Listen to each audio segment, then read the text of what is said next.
I guess so. Yo, I have no idea how to do this. uh, welcome to the Red Feathers Nest. I'm your host. I guess not. Hold on, let me see. Let me check on something. Wait, don't tell me this is your the first time you do Oh, the we are not hearing each other. That's not good. How is that? How am I not hearing you? call on me. There must be something else going on. Let me see. Can you hear me now? Whoa. Ah, shit. Oh no. Hold on, let me see. Input options. Uh, okay.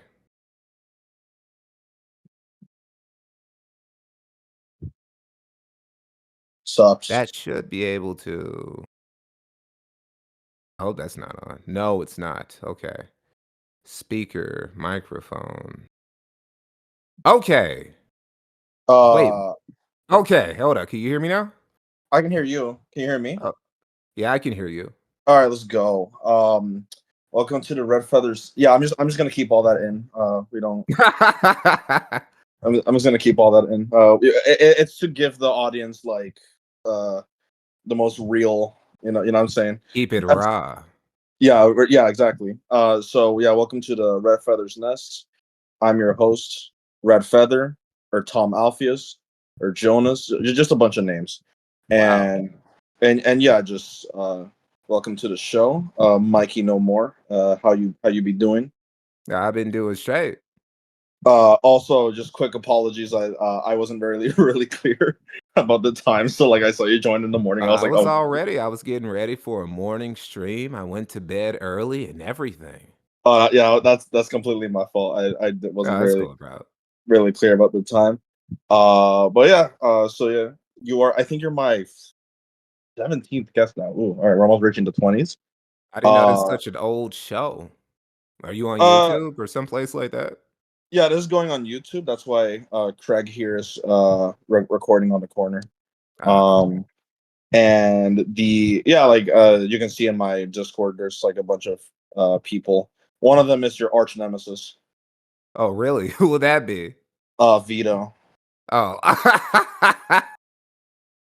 Well, you got a couple celebrities in your joint already. You're going Yeah, places. yeah, my latest ones have actually been doing pretty all right. One of them reached 3K views, so hopefully Oh, that's wow. yeah. So hopefully, I know you're just starting off too. Like you only have like 20 videos. Yeah. I didn't even realize they were that. I didn't realize they were that little until like now. But yeah, like Yeah, a lot of people are surprised. A lot of people think that I should have way more content on my I guess so. I take forever to put out a video. I've been getting better though. no, yeah, like I think I first knew you. I first watched the first video I saw. Excuse me. The first video I saw from you was your Comics Gate video, but like the first one. That was a sleeper banger in my opinion, the Gate video. When I made that video, when I initially I nowadays when I make videos, I do intend for it to hit a certain audience, right? I do gear it towards that. But when I was originally making content, I was just making videos about subjects that interested me. So that's why you'll see something like my first video is about a guy called John Finley. Nobody fucking knows who that guy was. It wasn't supposed to really reach anybody. It was just I wanted to make a video, and I'm like, well, nobody's talked about this guy, so let me talk about him. The I mean, that one Comics got Gate views. shit, yeah. I mean, that one The got that comic one, that what? one got What's views. that? I was like that John Finley one got views. Like 41K is not bad for a first video. No, it did not get that initially. Initially, did it even get? How long did it take for it to get 100 views? Was it a couple weeks? Yeah, it took Oh, a okay. while. When I first made that Review Tech USA video, and that's the one that really blew me up, right? That's my first video to get over 6 digits. Yeah. I didn't even did I have maybe a little over 300 subscribers when I made that video. And the only reason it ended up blowing up was because Keemstar reacted to it. And he's like, "Wow, this is such amazing content." It was actually a fluke of luck.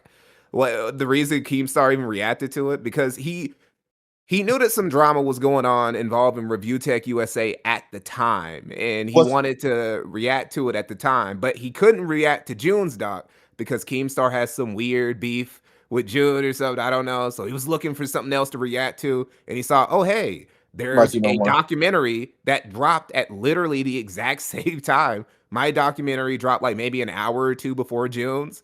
So he Oh, okay. reacted to mine instead, and he gave me my first like 3,000 subs. So, And Anyway, I I feel didn't expect that Comics Gate video do as well as it did, so yeah, because the Comics Gate, it's one of those movements that are like small in terms of like notability or like how much people know it, but like it's huge in terms of like how much people are involved.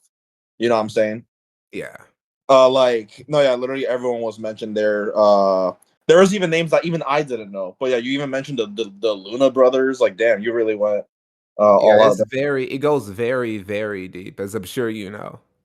No, yeah, like no, and yeah. Before I get into the questions, yeah. Before I get into the questions, I'm actually, yeah, technically a part of the Comics Gate movement, or at least in the sense that like if there was a book made of this, I would be a footnote because Yeah. because the what happened was that was actually part of the reason why I contacted you because I was like, ooh, a Comics Gate, well, not a Comics Gate channel, but like, ooh, somebody that's uh, kind of delving into this because a long time ago in 22 or 23, back when all of this, that's when the whole Dick Masterson and Eric July shit kind of began. Yeah. Um, and for some reason, Eric July blocked me. Uh, Oh, you were and a then casualty. You didn't even know did you even know what was going on? Did you even know about the war that was going on between Dick Masterson and, Eric July and all of them? Were you even aware of that? I knew who both of them were way before any of this. Like I was like I knew who Dick was. I was an Eric July fan. Like I knew who I knew who both these people were. But then the war started kind of to happen. And then I think what got me blocked, and this is like a dumb reason, I literally just said a joke about like, oh my god, Dick Matheson versus Eric July, wow. And then I got blocked. Uh You were a civilian casualty. What a yeah, shame. yeah, it kind of seems so. So I was really mad, right? I was like, damn, bro, what the fuck? So that's what. So that's so I actually so well so I've already interviewed like four people at that point. So I was like, who could I interview? Oh shit, Vito or Dick Masterson. Which bad idea in retrospect because you know Did you get him did on? Like, how was the show? I got Vito. Oh, okay. What was Vito And like when you did him? uh I mean, I liked the show overall, but in retrospect, I kind of slightly regret doing Veto pause because um the I like because I didn't know that much. I like how bad Veto was, and then I read like the Kiwi Farms and like other people's videos, and I was like, oh, Yeah, okay. Vito's personality is kind of a sleeper's build. It's the only sleeper's build about him. yeah, so so I was like, oh, okay, what did I get myself into?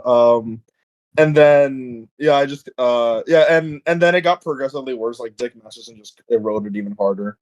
Uh, like I know, apparently he's gonna be a dad now, or like, or he Oh, might be he's a already father. a dad. He's Yeah, been a he's all daddy for a while, like and he's it's already a very dad. much altered the dynamic of his and Vito's relationship somewhat because his priorities have changed because now he can't just be man child rock star in his Barbie dream house mansion just fucking all these hoes. Now he's like having to be a responsible husband and father and shit. And it's making him wonder things like, wait, why do I keep letting Vito Giswaldi come to my house? What am I doing? So now Yeah, they can only do the show via call like this. They have to do no, the show like how we're doing it right now. yeah. You know what? If that is the wake up call, Dick needs, then sure. You know what? Like, fine. Like at least he's changing, I guess. Like if there's no like future accusation by freaking 80s girl, Jesus Christ, I still remember these names. It's um, fine. freaking 80s, by 80s girl. That, oh my god, Dick is abusing me. If there's nothing like that, then like maybe we are getting somewhere here.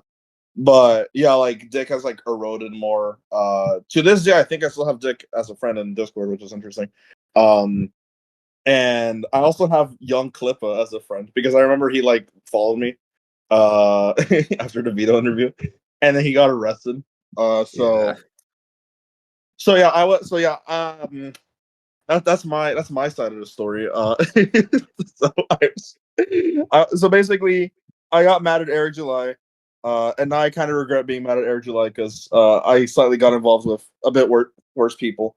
Um, He had a couple so reasons to be frustrated at the moment. yeah, so send help. But yeah, like yeah, you're doing pretty well. There's actually you actually might get another boost of luck again soon because you made like a quartering video like 3 months ago, and all the rage is about quartering right now. I got another video about the quartering coming out pretty soon, actually.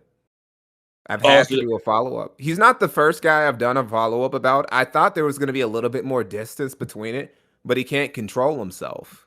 yeah, I know. I know the last thing I remember him doing was he got fucking the Andy Worski and PPP banned.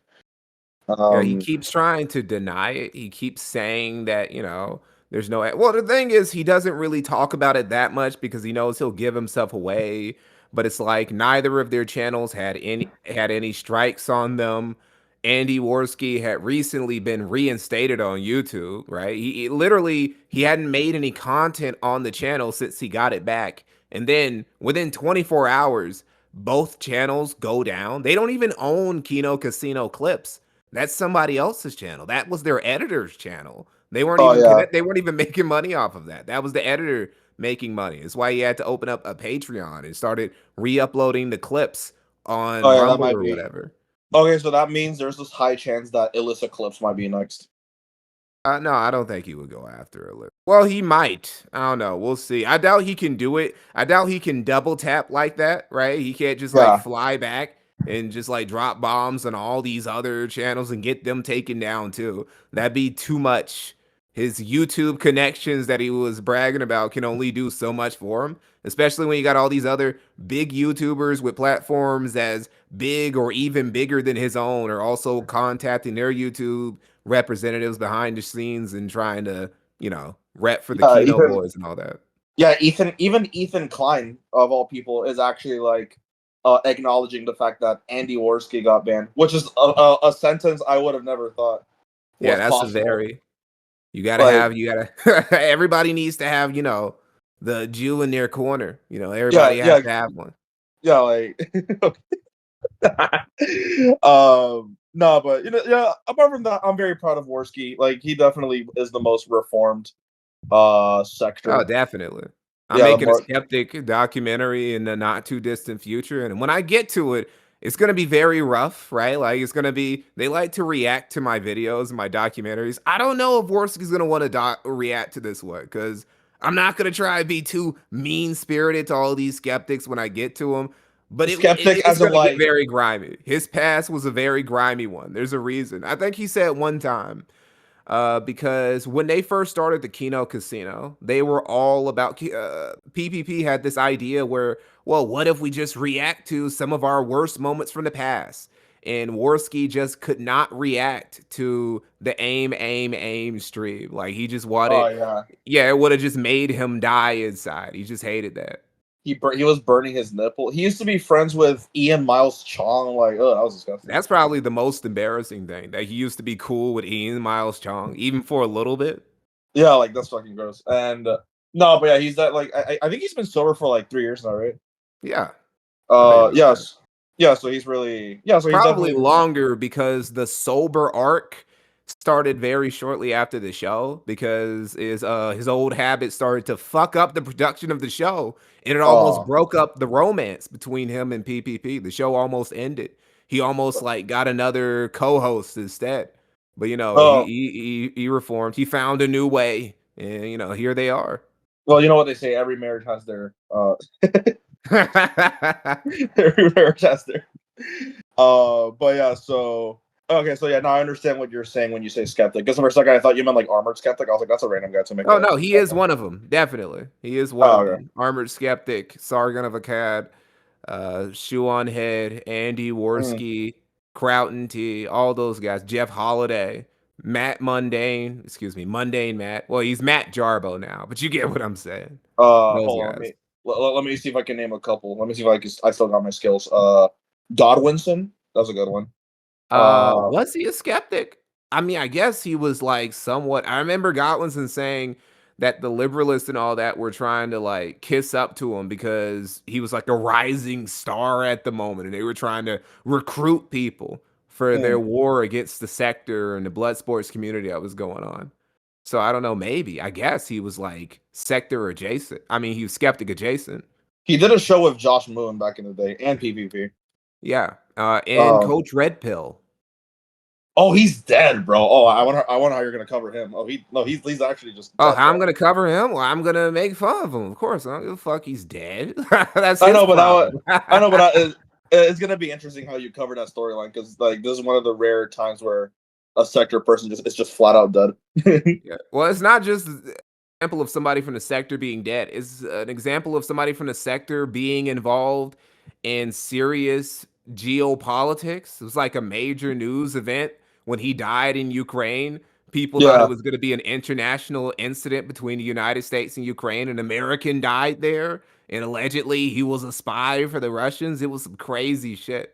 I feel so bad for the guy too. No, like he still sucks, but like I feel bad for him because he actually like before the sector, he actually did have like a interesting movie career. Like he really just declined like the moment he touched step foot in with those He people. kinda played it up, but yeah, he was coming to the sector. Well, you don't just end up in the sector if you're a successful movie producer or writer or whatever the fuck, right?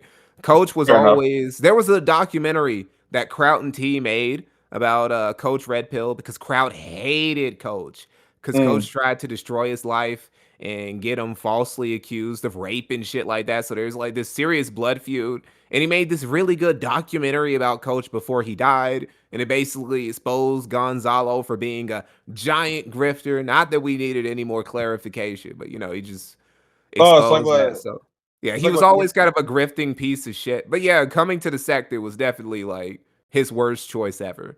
Yeah, it's like what Ian Miles Chong used to do as well. He used to like falsely accuse people of rape. You know. So I'm noticing a pattern. Well, let me see if I got more skills. Okay, I said Godwinson. That was a good one. Freaking Jaden McNeil. That's another good one. No, Jaden a skeptic? No, I don't know about that, right? He It's was like he's part he of was Nick the he was Nick Fuentes' like sidekick, no? Yeah, but those guys aren't really skeptics, right? They're more well, they're part of the dissident, right? Well, they're part of America First. Well, holy shit. I'm getting into all these factions now. You got the Groypers who are really just minions of, Nick This is why Fuentes, which just make up the greater movement of America First, and they're all part of the dissident right, which were adjacent at the time to the skeptics, which was mainly because of Ethan Ralph. It's Ethan Ralph. Ethan Ralph used to be the linchpin. Here's why you're getting confused. Because a lot of these people did used to go on a kill stream and they used to be affiliated with Ethan Ralph. And Ethan Ralph is the linchpin who connects to, he's like the road that all these other roads from these other communities intersect together among the skeptics, the sector, the dissident right, and all that other shit. The debate bros, everything. They all congregated together via Ralph. Even today, the Dabbleverse and Cometscape have kind of been congregating together, and part of that is to do with a lot of the sector guys, especially Ralph. So I generally hate how the fellowship, which is Nerdrotics people, yeah. is a division of the sector because because they ultimately don't deserve it. You know what I'm saying? Because like the sector nowadays has just been let's kill Eric July. Yeah, So well. yeah, it kind of sucks that they got roped into this. Um, okay, let me say two more. Hold on, I can do this. Let me see if I can guess who else is going to be in that video. Carolyn Borisenko. You hold up. You just named a name that I vaguely remember. I know who this person is, but I can't tell you with confidence as she used to be part of the Skeptic. No, she probably was because I remember she used to do a lot of research shit. I also remember she used to be a schizo, right? Yeah. Yeah. Okay. Yeah, I know what you're Uh, talking about. Yeah, that's a good one. That's a all right. deep cut, actually. Yeah, no, I had to like Loki search. I had to like Loki use some powers there. All right. Shit. Okay, one more. This one is actually kind of relevant now because he apparently came back. Amos Yee. What? He's back? I thought he got sent to some prison in Singapore. I literally like no, he made a video. No, he's been making videos. Like literally What? like two weeks ago. He fucking made a video called Back After 10 Years. And then his latest video was oh my shit died. His latest video was like literally yesterday. Hold on. Let me see. I'm looking it up right now. Oh god, don't tell me Holy shit. Oh my god, you weren't joking. yeah, Literally a day ago. I was imagine how fucking surprised I was when I He's posting video updates of his body and shit. Wow, this is a long video too. This is a whole stream. It's like an hour and a half. This dude is supposed to be in prison. Man, I've been hearing all this nonsense about, wait, he's streaming with people too? Is he talking to Elfie about why Lee Kuan Yew sucks? My new love for Islam. Bro, what the fuck is this? of All course right, thank you for exposing me to this guy, dude. of Wow. course of course he's fucking talking about Islam all of a sudden. Like I just Oh yeah, he wants to Muhammad Max. He wants to find himself an Aisha. yeah. uh yeah, and what's crazy is that he's getting views. Okay, he's not getting views, but like they're way more than I thought he was. Um People are probably so just surprised he's like alive. They're checking their thing and they see. Imagine you're somebody who subscribed to Amos Yee years ago, back in the old skeptic days, right? This is his old channel back from 2012 and shit. You subscribed to this dude years ago. You heard he was a pedophile, got arrested. You forgot he existed. And then suddenly you get a notification. You're like, what the fuck? Amos Yee? I thought isn't he supposed to be dead? I thought he got executed in Singapore. That's what I thought. I thought me that's what they too. did to pedophiles. Me too, but and oh yeah, this guy's a deep cut too. I'm like going through his old stuff, and he talked about like fucking creationist cat or Vadim, whatever he's called. Oh my Like god. oh my god, this is like an archive. Yeah, so oh god, Isn't hopefully Vadim a woman now? I have no clue. Okay. But I know I've that heard, some of those old skeptics have definitely transitioned. I don't and I'm not just talking about political affiliation. uh yeah, isn't yeah, I know Kraut and T is a leftist now. Well, I Um, don't know. It kind of depends. He fights with lefties a lot because he's one of those. I don't know. He's kind of like anti-Zionist, but he's also anti like progress.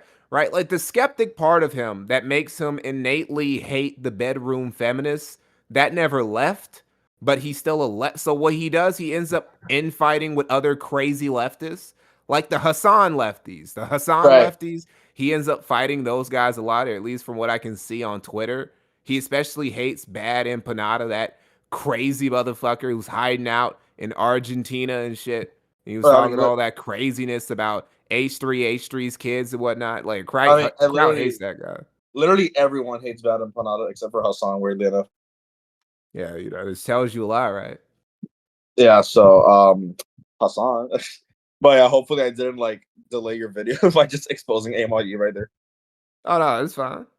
But anyways, That's time for content the for later. I always that's love saving stuff for the docket. no yeah that an AMIE would be kind of interesting. I'm surprised you haven't made a video on Hassan yet. That's like that's a pretty popular one right there.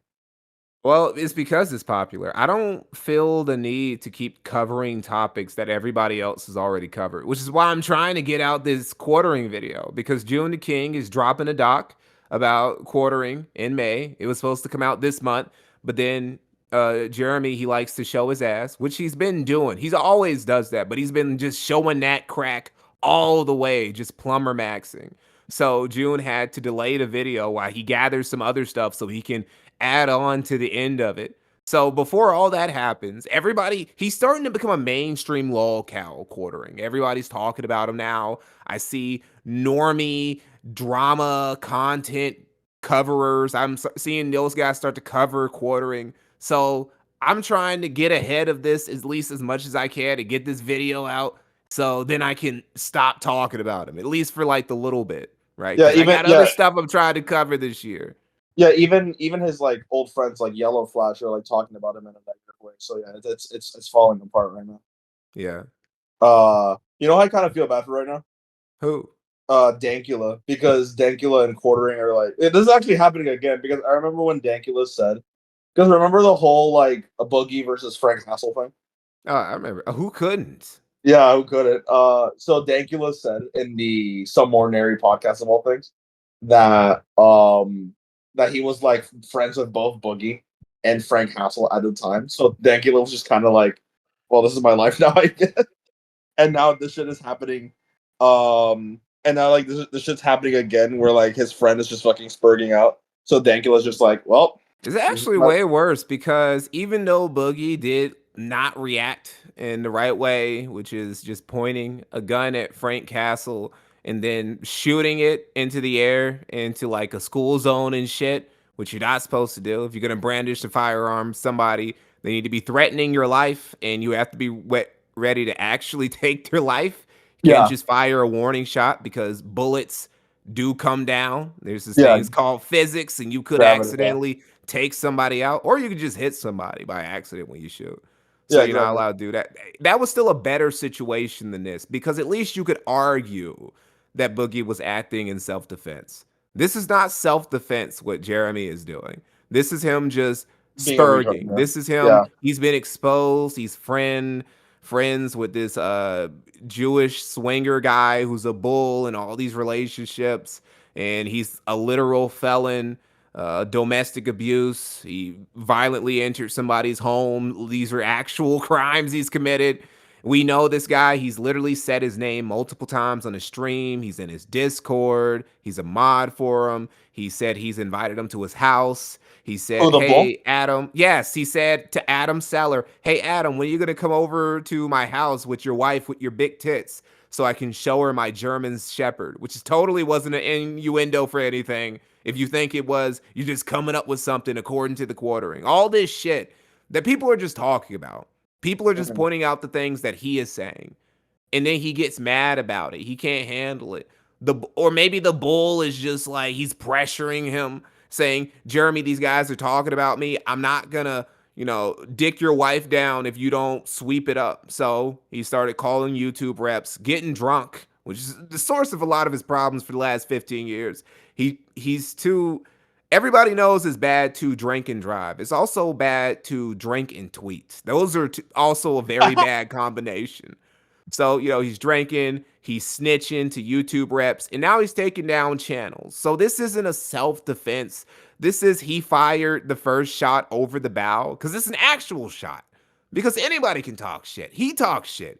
Jeremy has been talking shit about people for a living for years. And then he dares, after all the shit he's been saying, especially about people like Jack Murphy over the years, he's gonna dare to like get mad and try and take down somebody's channel. He's a piece of shit. So, it's not the same thing. Oh, And that if Jack Murphy. Dankla were to come out and just shit on Jeremy, as a lot of Jeremy's old friends have, he would be completely just nobody would say he's a snake or anything. So, yeah, like it's actually insane how like because like he wasn't even that bad, like not even last year. Like he was just your typical like you know what I'm saying He like was bad. He wasn't that bad though. yeah Like like he like wasn't like going out of control. He wasn't full on lolcow. He's on the yeah road to full on lolcow now. yeah it's actually insane how fucking like quick the decline was. Uh, The only but, crash out, the only fall from person, just otherwise ordinary guy with lolcow tendencies to full on lolcow that I've ever seen was probably Review Tech USA. Rich mm, spent all of 2024 basically burning his career to the ground and where's just he like now? everything he did, right? Where's he? Where's he now? Where is he now? He's back on his old channel. Well, no, he's back on. He was on. Here's what happened, right? So he deletes Review Tech USA. Now he says it's because he didn't want to go back. He says, "Oh, it was holding me back. I just wanted to end that part of my life. I just wanted it to be over with." Now we know this is a lie because then he goes over to hit Review Tech streams. And then within a year, by the end of 2025, he renames Review Tech Streams to Review Tech USA, and he proceeds to do the exact same thing he was doing on his old channel. So that was obviously a fucking lie. So that's what he's doing now. He's doing the same thing he was doing back in 2024. Basically the same thing he's been doing for 15 years, but he's doing it to a much smaller audience and making less money, You know, essentially. I almost forget that he's a review tech channel. Even though like the name, you know what I'm saying, Review Tech Well, USA. he forgets Uh, it too. yeah, like even though the name is right there, I almost forget that he's a review tech channel, even though the name says it. like, like I never actually think of tech when I think of him. Like he's literally just some like weird like corporeal like entity that is just designed to make us like upset. You know what I'm saying? I get you. But anyways, let's start with the questions. So that was a I didn't big know ass you one. had questions. I thought we were just talking shit. All right, let's go. I mean, we can be talking shit, Oh no, go but ahead with your questions. You got them all ready for me. yeah, I got some questions. So, first one is the one that I ask everybody first. Uh, so is your name Mikey, and why do you want no more? Like, why? Oh, What's up you with asked that question to everybody, even when their names aren't Mikey, huh? that? Yes, that was not okay. So why? So Okay, so why my is your name is Mikey because that's my actual name. My actual name in real life is Mikey. okay? And Okay, no more, it's like it has like a triple meaning. First Jesus one is Christ. like no more. The way it's spelled, right? It's like no like kabuki theater because I put on a show and I'm a clown. The other one is Is that Mikey no more, like no more content, right? It's like self-depreciating humor. That's the of second course, meaning. of course, of course. And the third meaning is a reference to the band Faith No More, right? So that's like the triple meaning of the name Mikey No More. Okay, actually, okay, that's actually kind of a lot of effort. Like, that's pretty good, actually. It wasn't actually a lot of effort. It's actually I just thought it up one day, right? Because I already knew I was gonna put it Mikey something because I'm like that's lazy, and I'm like, oh well, no more. That sounds Okay, good. is that what the mask is supposed to be? Like the kabukis? Oh yeah, yeah. This is one of those masks, a no mask. Okay, all right. Oh, I like the okay, I like your name. Yeah, yeah. So okay, so that's that one out of the way. And the second one, and the most obvious question, what got you so interested in this bullshit? And I should be asking myself that same question, but like, but like, what got you so interested in? I mean, I know my answer, and I think your answer might be the same. Like basically, like when you say all the factions out loud, you're like, damn, this really is just a fucking TV show. So, but I wonder if that's like that answer. Like, why You did you say get you so? say bullshit. You mean specifically like talking about? You mean like the sector, or like Yeah, talking about YouTube drama? yeah, like Oh, the the sector sector. Shit. specifically. I don't know. I just came across this shit like forever ago, right? Like back when Ralph was still relevant, back when Ralph was actually not a complete alcoholic, he was running a decent show. I would watch, fuck it, I'll watch him. I watch Tonka. I watch Jim. I'd even watch some of the sector, the skeptic shit. See, here's the thing. Sargon and all those guys actually helped me find the sector, right? Like Sargon accidentally groomed me into the Uh, sector because oh god. originally I came to there because I was never an atheist, but I was always on like, because I was kind of into the science shit. And because I was into the science shit, I found myself into like the atheist shit. And because I found my way into the atheist shit, I ended up finding into the skeptic shit, which was Sargon and those guys. And those guys ended up bridging me over to the sector. And then I Mm. stuck in the sector because that was the only place where I really fucked with because all this other shit was kind of boring, right? Like YouTube scientists and YouTube skeptics and shit. They all turned out to be very gay, but the sector was always something fun was happening. Somebody's life was being ruined. Somebody was being exposed for some bullshit. And I felt like I made a very good choice over the years. I feel like Sector, it's matured very well, I feel. It's like a TV show, yeah. Yeah. It's like a very long running soap opera where I guess it really is because we live in a strange era where you can now there are people who will put their entire lives on the internet for years, like over a decade now. We've been keeping up with some people like 2 decades. Like people have been Chris Chan is probably the most well documented individual in human history, like Which is genuinely. which is Him very sad and to think people about. like Phil. Which is very sad to think about. Yeah, it is sad. It's also we got all these people who they started on YouTube when they were kids because their parents were fucking pimping them out to the algorithm, and they got rich, but we got to watch them grow up to be like that's like Jack Daughtry, right? Like Mm. that guy, he's a cunt, but part of the reason why he's a cunt is because he was basically been a YouTube celeb, like an internet celeb since he was a little kid, and we've got to watch all these people now just literally grow up. So you go to the sector, you can see these people. You got people like Ralph. If you've been around since like Gamergate, you've got to see Ralph go from a somewhat troubled white trashy guy who was still respected in his community for, doing some journalism every once in a while and To a running a popular pedophile. show to becoming a divorcee, alcoholic, and then he was an Pedophile question yeah. mark? What? Pedophile question mark? Oh, a pedophile question mark, yeah, tattoo. And then he was an alcoholic who, got a barely legal woman pregnant, had a baby mama. And then he was an alcoholic who had a wife. And then he was an Then he alcoholic who di- beat his wife. And then then he his wife died. got what? Then he died, but like not really. Yeah, he died, but not really, because he He's never dies. Ralph never dies. He always lives because he has, jester's privilege, lol plot armor, some would call it, right? So, paradox. you see, Ralph has been through all these arcs. He's been divorced. I would say twice. No, he's only been divorced once. I don't think that his second wife still hasn't divorced him. He's very upset because now he can't get married to his black porn star lover.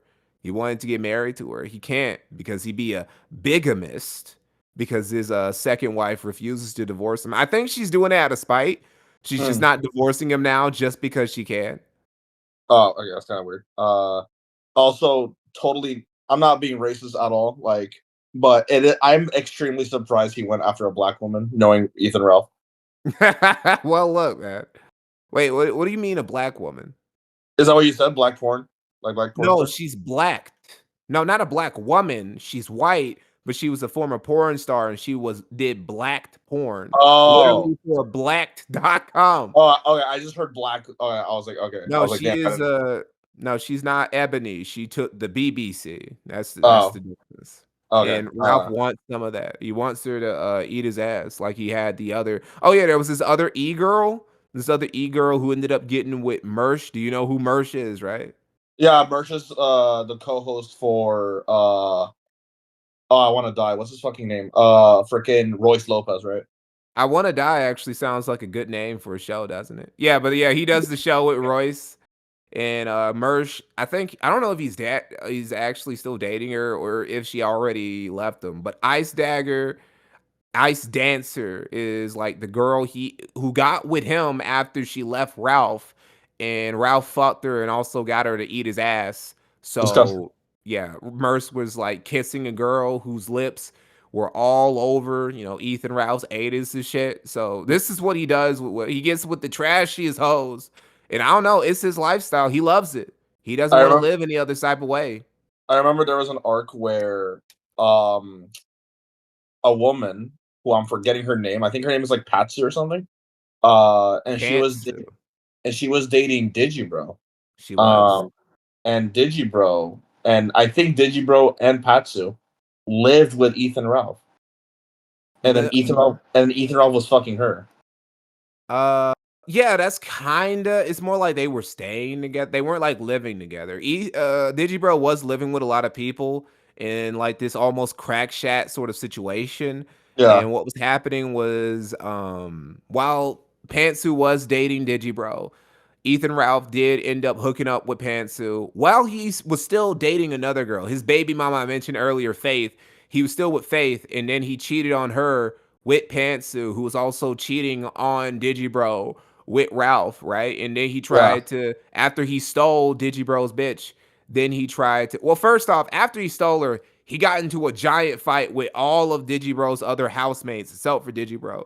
Digibro hid in the back while the other 4 or 5 members of his household were all beating Ralph's ass.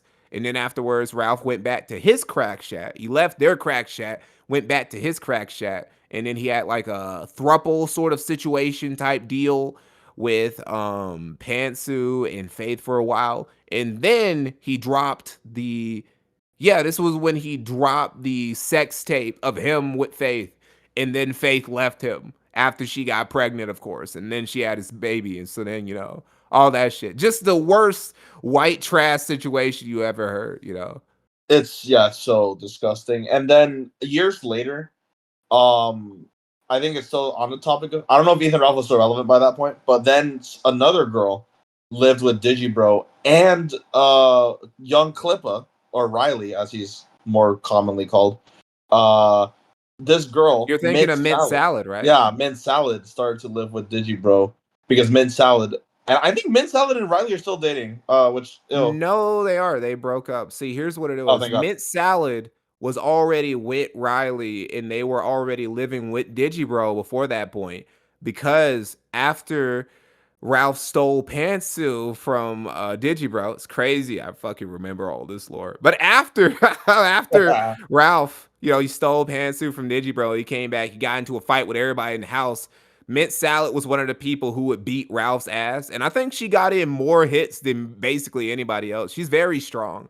She's considerably taller than both Ralph and Riley, right? But anyway, they broke up, Is that Riley what and Mint they Salad.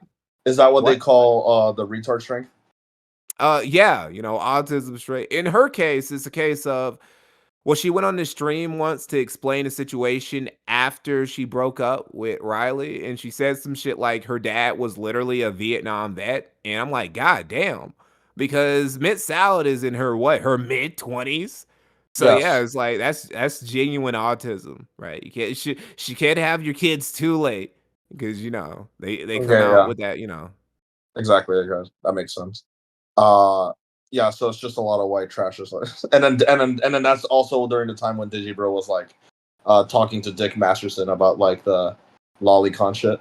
Like, Yeah. oh my, and then Dick was like okay with it, and and then Mint Salad called him, and then Mint Salad was like, listen, should I leave my parents because I'm drawing like shitty furry porn? And then Dick was like, yes. Um and then God and cursed him. God but cursed him to be a dad, so now he has to think about all these things. Those choices are definitely going to bother him as his kid gets older. oh yeah, for sure. And then that's when Josh Moon finally had enough of this, and he became the lolcow wrangler. I mean, he was always kind of a lolcow wrangler, but he really That's not exactly what happened. It was a case of he was booted out by Riley. Riley told Josh in DMs to kick rocks, basically get the fuck out because he thought that he was trying to be a killjoy by telling Dick Masterson to be he was trying to be gay by telling Dick Masterson, "Hey man, maybe you shouldn't do all this stuff. Maybe you shouldn't get involved with people like Digibro and all this other degeneracy. Maybe it's not going to work out for you that oh, so much in all the this is long run." Riley's. This is also Riley been here for a while then. Fuck. Yeah, so Riley, he thought that Josh was trying to be a killjoy and just told him to kick rocks because, he was killing the vibe and whatever. And it was really the best thing that he ever did, that somebody ever did for Josh, because everybody else who's ever seemed to be super close to Dick Masterson has just had their lives ruined for the worst, right? Like, yeah, Nick like Ricade, all the way back, you had Maddox, you had Maddox, Asterios, you got, of course, Vito, you got Pod Ethan Awful, Ralph, Pod you Awful. Pod Awful. No, Pod Awful's actually been immune because he's an enemy. He's an op No, I of know, but like I remember, like there was a time when like Dick tried to like snitch on Pod Awful for being like offensive, But Yeah, well, that luckily, wasn't the Dick Masterson, that wasn't a Dax Herrera curse, that was Dick just being an actual dick and trying to, like, get rid of Jesse's Patreon because Jesse was being mean to one of his friends or whatever. yeah, luckily Anyway, Pod Awful came with the script with the video of like remember that yeah, one you video got his get back. where Dick was like playing the piano and then he just said the N word. Hard R too. Like Yeah. so no yeah like it was crazy.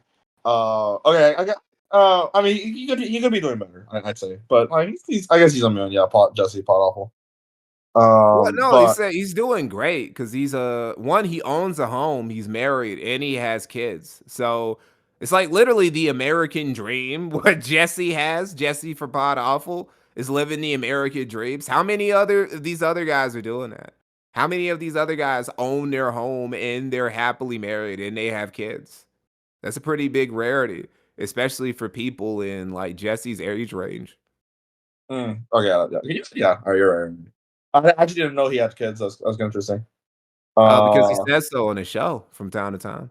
He'll uh, mention them just occasionally. damn it. It'd be really interesting if he's surviving just purely off that podcast. I didn't know it was doing that well for him to be Oh, he's supported. doing amazing. I remember one time he talked about it, and it's like he said once that he was able to do it full time once he had 4,000 subscribers. He said that after he got 4,000 subscribers, he could officially just do the show full time no matter what. And I was always wondering how. I don't know, that pizza fund, man. He just he's got it down to a science cuz you got a lot of guys out here with these fucking 6-digit subscriber count channels, 7-digit subscriber count channels, and they end up losing everything. So I don't know. I guess, you know. Yeah, the quartering had like a solid 2 mil, and look at him now. Yeah. I Six mean, and he's still rich. He just sucks with his money. Six and Hammers also was decently popular, and look at him now. Well, Styx apparently doesn't make any money off of his YouTube channel. All his money came from other sources, which have drawn up because he doesn't make actual content. And, you know, he's a retard who's wasted all of his money on alcohol and stupid occult trinkets and all these women. They keep spending money. He's paying rent to women who snitch on him to the cops and shit. So that's where all his money went. Honestly, like the appeal, which kind of sucks because I think the aesthetic of his occultism was actually kind of interesting for a skeptic or a right wing channel because like damn like this right winger coming here just claiming that he worships Stolas and all that stuff and I was like you know what that's actually kind of interesting I want to see where this goes and turns out it Well, we went saw out how it goes. Apparently, when you worship a literal demon, things don't work out that well for you. Who would have thought? yeah who would have who would have thought and speaking of worshiping demons not to sound like a fucking asexual but it's really that good. You know what I'm saying? Like, it's like really that good. I mean, like 90% of these fucking like stories in the sector are literally just like people just they just really gotta do it. You know what I'm saying? They really just gotta. You know what I'm saying? Well, I don't like understand. The sector is part of the reason why I know that when it comes to incels, the problem really is self-afflicted to a large degree because there ain't no way that dudes like Ethan Ralph and Styx Hexenhammer are able to get pussy on the semi-regular and have children, but you're saying that it's too hard out here for you, bro? Like, come on, man. yeah, it really is a paradox because okay. Let's get political, guys. The incel problem, I think both can be true at once. Like, yeah, you could be, yeah, you're gonna go on TikTok and see women being like, "Oh shit, freaking, if you like Kit Kat, that gives me the ick." Like that does happen. But on the at the same time, I can literally find the okay, you know that one meme where it's like the video game donkey looks like a fucking pedophile, yet he has kids. He has a wife. So like so then there's shit like that, and I'm like wondering, okay, what are we? Okay, maybe it is self-inflicted. You know what I'm Well, saying? yeah, So because Ralph is like he's been married twice. He's trying to get married for the third time, and he has two kids. So I don't know, because Ralph is short. He's always been fat. He's fucked up from all the pills and alcohol that he takes. He He has no died. reason to even be. Recently, before he got with Scarlett Hampton, he was fucking some early 20-something-year-old BPD ridden e-girl. So you could say that it's just a case of him like having low standards, but still he's batting in his like, batting range or whatever. He's hitting his accurate percentage, right? A lot of Yeah. these dudes, they want to aim too high. Look, dude, if you want to play in the big leagues, then you got to do the work to get there. And if you aren't, well, then you got to be like Ethan Ralph or Sticks and fit in where you get in. Yeah, yeah. Not, I mean, Six and Hammer actually had a not a horrible like a BPD woman. Like he actually had like she was actually normal. So I guess there really is no excuse. I guess Well, there's no that's excuse. back when he was normal. Well, he's always been like a weird fucking emo occultist, but But like he was a normal guy that was like by the no gimmick though. stretch of it. That was like the gimmick. Like look at this right winger talking about occultism. That's pretty interesting. Right. I mean, maybe it started off as a gimmick, but he does take it pretty seriously. Yeah, like um. But yeah, so yeah, the next question I got on my metaphorical notes is what has been the like after making these documentaries, has there ever been like an actual not threat to your life? Like you probably live far away from these people, hopefully. Um, but has there ever been like an actual serious like damnation of like Mikey, damn you, you're gonna die per like African voodoo spells on your on you by any of the sector people or any of the subjects of the documentary you've made on? Wait, yes, I got that right. Only the only example I can really think of that is maybe a couple groypers. A couple groypers have done that to me in DMs, but other than that, not really, right? Like people don't. This is why I don't understand. I don't understand. There's so many people who talk about I get death threats. People are always threatening my life and they're threatening my family's life. And I'm sure that that is true to a degree, but I deliberately go after people, right? Like after my Nick Fuentes documentary, I was very surprised how few groypers actually came at me. And those guys are fucking vicious. Those dudes will dox you. Those people will fucking like try and get you unemployed. Those people will try and go after your children. And I haven't even seen anybody try and dox me for real. I'm sure somebody's trying. They're just like getting shit together. But I don't know. Maybe it's just because I'm anonymous on the internet. So nobody even knows what you could do to me. But I don't know. The only thing people know is that your name is Mikey. That's all we have right now. Yeah, that's basically it. I'm just Mikey and I'm a black guy from the South. Those are the only things that you really got on me. The only clues I give away. Oh yeah, yeah. I mean, there's a lot of black guys from the south.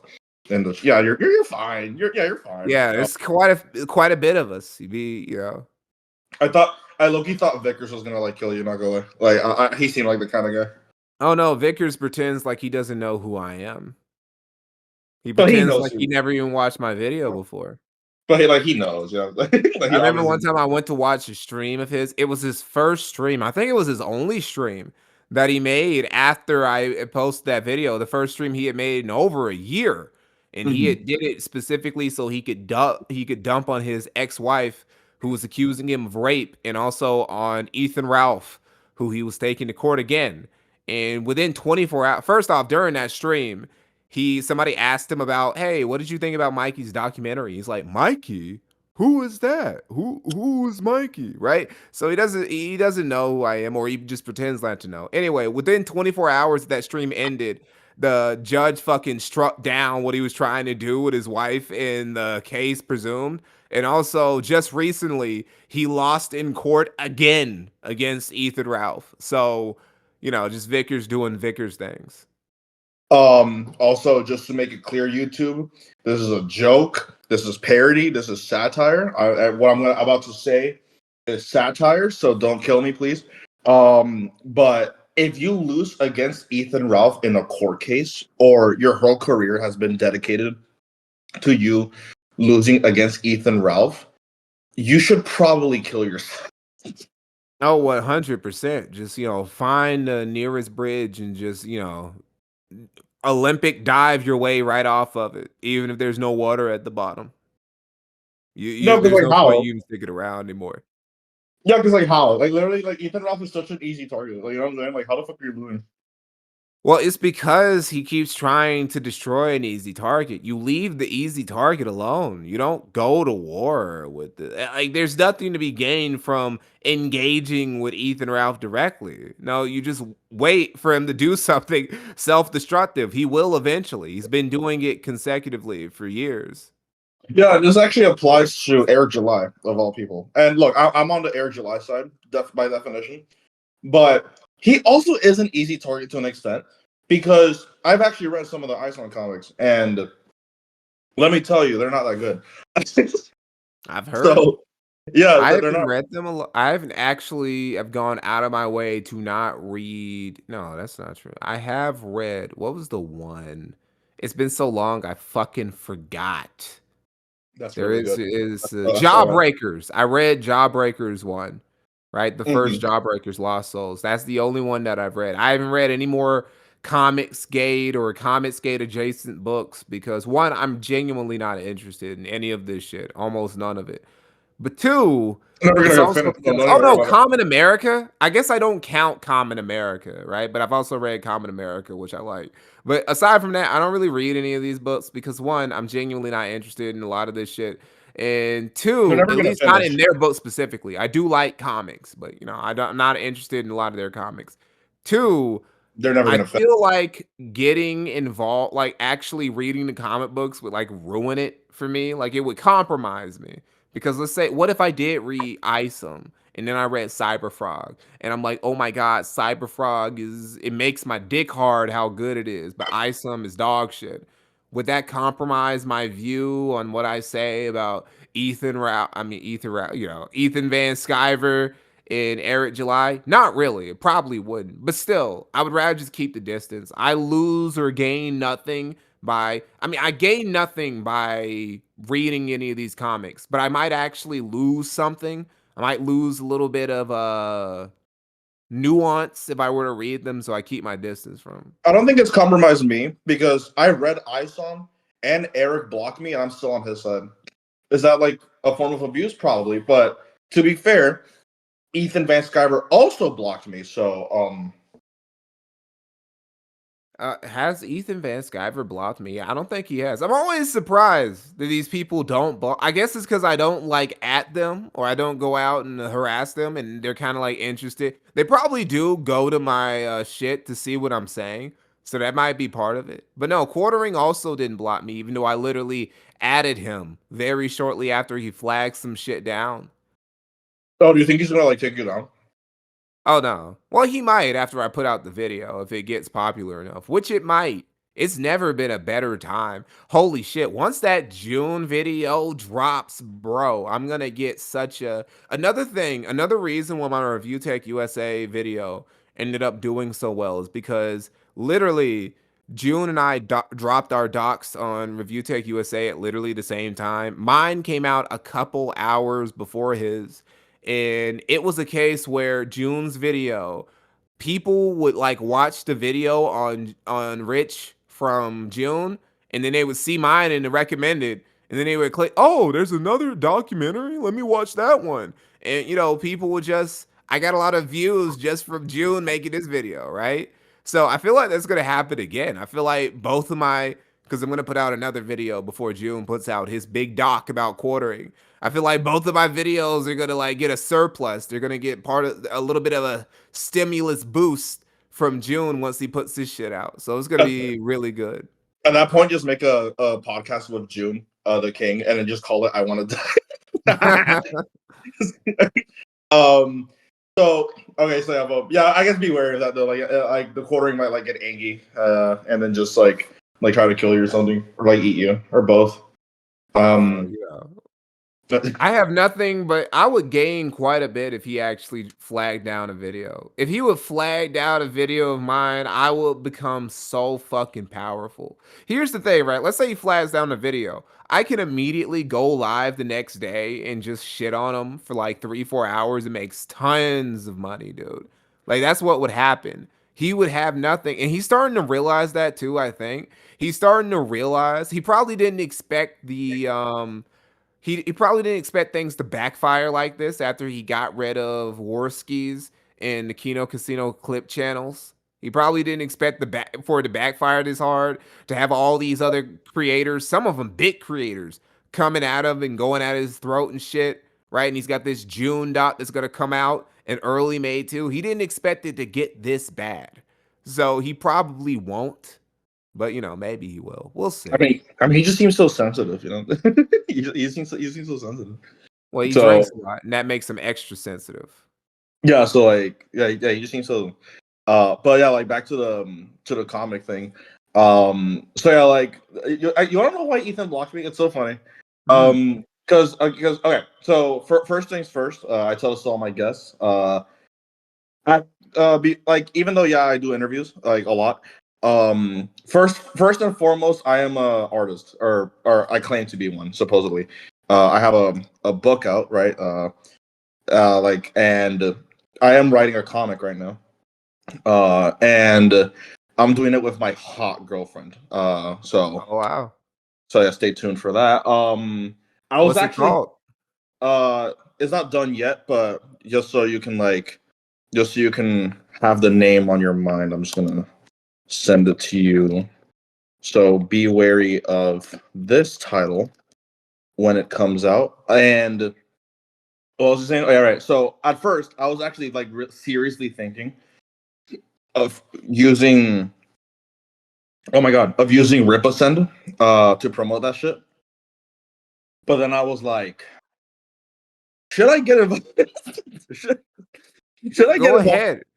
I heard nothing but good things about Ripasend. Honestly, I feel like Ripasend is better than the comics themselves. Here's what I don't know. I don't want to go out on a tangent, but the thing that really separates Eric July from all the people who just like keep going at him is that Eric, he's not just selling comics. He's not just a comic book salesman. He's like actually building himself this whole enterprise. There's like an apparatus. He has his Yeah, own delivery thing. He has his own logistics train. he wants to It's make the reason movies why, too. yeah, he bought the warehouses, and people who eventually they saw him buy the warehouses, right? And they Mhm. thought, "Oh, look at him. He's so arrogant." They didn't understand. No. He wasn't just buying the warehouses because, oh, I'm Mr. Big Shot. I'm going to sell all these comics. It's because he has shit like Rip Ascend in mind from the beginning. He always had the idea he wants to own the means of production, right? This is why libertarians are better than communists, because communists say they want to have the means of production, but they just mean stealing it. They just want to take other people's shit. Libertarians will build the means of production for themselves, and so they can just like have control of the machine. And that's what Eric July is. He has this comic book machine, his comic book empire that he's been gradually building. And I mean, also, he does want to make the comics. So, that's kind of like a bonus. The Yeah, bonus, really, at this point, is just being able to make the comics. Really, what it is that it's the comic book empire, the comic making and delivering enterprise he's built. That's going to be the real key going forward. And people didn't realize that. And by the time this actually dawns on people like Ethan Van Sciver and whatever, it'll be too late. It's already too late. I really doubt that they could ever catch up with him at this yeah. It's point. been His like pace is too high. 5 fucking years since Cyberfrox 3 or Cyberfrox 2. Like Cyberfrox 3 hasn't come out. It's never gonna come out, right? You know what I'm saying? Yeah, it's been Uh like a decade since this shit started already. And where is he? Where is Ethan Van Sciver after a decade of this shit, bro? Bro should be the one with the empire. Fucking, he should be Eric July should be the Anakin to fucking EVS's Kenobi. But no, it's the other way around. yeah, no, especially because Skyver technically had all of the goodwill. Like oh look at his cool backstory. Like, oh my god, DC fucking fired me. I got exiled. So like help me out. Like he should have had all the goodwill, you know what I'm saying? But like no, he just spends his time like eating toilets. Toilet cake. So I don't know what that's. I don't know what Eating that's. urinals, brother, not eating toilets, right? Like that's filthy, right? Like the urinals are they sit on the wall, not on the Oh yeah, you're ground. right. Okay, you're right. Yeah, he's more refined than that. But yeah, like I was thinking of. I don't think I'm gonna do it because I feel like I'll get like sniped. If I do. But I was thinking of promoting that comic. To. I mean, I think I'm already like screwed to begin with because like some of the people I've interviewed are like, I think sector adjacent. Let me check my list actually. Hold on. Okay, Vito's Everybody there. in Comet Skate is sector adjacent now, whether they want to be or not. It's like, it's too late. I know I got oh no, he left. Fuck. I know I interviewed Mike Miller. Wait, And so really? yeah, The actual guy? yeah. I he's not in the server anymore, which like makes me like a bit sad. But like, but yeah, I interviewed Mike Miller. Holy shit, this show is actually a bigger deal than I thought it was. Jesus, you Uh, got Mike Millar out here. okay, not Mike Millar. Sorry, I Oh, get okay, Mike Miller. Okay. Mike S Miller. There we go. Oh, okay. All I- right. I mean, I'm that's not that. still pretty good. I'm not I'm not. gonna I'm not gonna shit on, Mike S. Miller, but I'm I not. thought it I'm was, not. I'm not that cool. I'm not that cool. I'm not that cool. I'm One like, day though. holy One day. shit. One day. One day. One day. But no, I got Mike S. Miller. He did the Injustice comics. And he was also had the same origin story as Ethan Van Sciver, where DC fired him. So yeah, I got Mike S. Miller. Um, I think he's my biggest guest, ironically enough, even though that's my least viewed one. Even though that's like my least viewed one. Yeah, well, I'm not, weirdly enough, my smaller guests are the ones that have the most views on my channel, so I don't know how that works. well, they Um, bring the drama. that no, yeah, yeah, that's literally true. Like fucking, like if you check my shit, you can see Big Bungie, for example. He's a relatively small channel, but that has like a lot of views, at least for like relative to my channel. Oh, you interview Big Bungie? Wow, man. Yeah, we stand Bungie, Nice. in this house. And this was before he got banned, so I like promoted the fuck out of that video when he got banned. And then, but that one got me like a decent amount of views. Then I interviewed well, not some, I don't know, that's kind of mean. Then I interviewed analog horror creator, the Manticore. She fucking did like, oh my god, why am I blanking on the name? I'm so stupid. The Monument Mythos. I don't know if that's like rings a bell. I don't even know if you're into that stuff. Um, the like the analog horror scene. Not really. The point I is, respect the hustle. I got her 3K views, and but fucking Mike S Miller, drawer, sorry, artist of the Injustice comics. Holy shit, is this the one with she has almost 300,000 subscribers? That who it was? Yeah, Wow. Were you interviewing these people before or after they got big on YouTube? Like her and Big Bungie? Bungie. I got him while he was hot, but I got him before he got banned. Oh, So okay. he's probably more powerful than ever now. Now that he got banned Oh because yeah, of the whole definitely. because of the Barbara Streisand effect. I actually got Manticore a little bit in like a Twilight year because like she was way fucking bigger before. Now she's like kind of like not doing too hot, but I don't care because again we stand Manticore in this house. Um and yes. And yeah, hopefully I got you while you were hot, so Oh, but it's yeah, gonna so get even hotter, buddy. 2026 is gonna be my year. You won't wait to see it. I haven't even gotten started, dude. I got distracted actually. This whole quartering shit distracted me. I'm supposed to make a different video, but I know it's I. I know in one of your streams, because I actually watched your Blurb Without Fear stream. Yeah. Uh and I think you said you actually did want to make a video on Vito and Dick. Uh. Hmm. Well, I wouldn't be completely against it, but I would rather. I have an idea for a video about Dick Masterson, but it wouldn't just be a straight up documentary about him or Vito. Especially not like Vito simply is not interesting enough to have a documentary done on him anyway. You know, I could talk about him in relations to some other shit. He's Dick not though. getting his own individual documentary. Like it's Dick just that's Dick just not happening. Dick though I feel is interesting enough. I have a particular saga. The Simpspiracy. The Oh yes. Simpspiracy saga. Yeah, I remember that. That's my Dick Masterson video I've been having cooked in the kitchen because I feel like it was one of the well, here's what it is. When it comes to the sector is this thing where it's kind of all consuming at this point. I predict in the future there's going to be a moment where the sector is just seen as like this amorphous thing that's going to consume everything, is going to consume commentary, it's going to consume certain parts of the VTuber space and shit like that. Eventually it is, right? As it gets He bigger or started. whatever. It already Yeah. started. Pippa. Yes, got it. I'm so smart. She's like she's a borderline sector person now.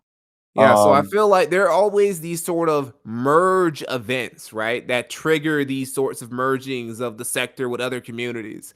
And the Simpspiracy was one of the major merging events, right? Where you had all these, because this is where Pod Awful and PPP would like intersect for the first time. Like Pod Awful and PPP, they would like finally cross paths during this. This would be the first time that PPP would interact directly with Dick Masterson and with Nick Rekieta and those guys, right? So a lot of origin stories start here. This is back when PPP was a fucking nobody, yeah, just living in a platonic marriage with Surfer and shit before he would go having to live in some cabin in the Canadian wilderness after Surfer kicked them out after they had a lesbian fight or whatever the fuck, wow. right? So this is before all that shit happened. So, you know, it was a big origin story, the Simpspiracy arc. It's actually pretty important to sector history. I'll get to it eventually. But no, neither of them is going to get a proper documentary. I just don't think that neither of them are worth that much effort, I actually especially want not to. Vito. Well, I actually want to hear like a full analysis on the Simp Series because even the Kiwi Farms doesn't have like that much detail on it. Surprisingly enough. Well, So that was really the time because there was like a struggle session between. Oh, this is also a time when it was very important for the farms too, because Josh they used to like basically Dick. he really did not want there to be a thread dedicated to Dick Masterson because Dick Masterson was about to come out with new Project 2. And new Yes. Project 2 would be his little payment system that he was gonna use. He was gonna like go through all the people who were getting deplatformed because deplatforming really was really bad at this point in time, right? It's still bad now, as we can recently see. It hasn't exactly gone away, but it was way worse back then. So it was like I'm gonna own this little payment processing system. So then you guys don't have to worry about having to go do PayPal or Patreon and them getting their shit removed. Very ironic coming from Dick Masterson. He literally deplatformed Jesse PS from Pod Awful off Yeah. Patreon. But you Yeah. know, Yeah. that's what he said. And Josh was like, damn, I wish I could have that because I'm banned from literally everything, which he is.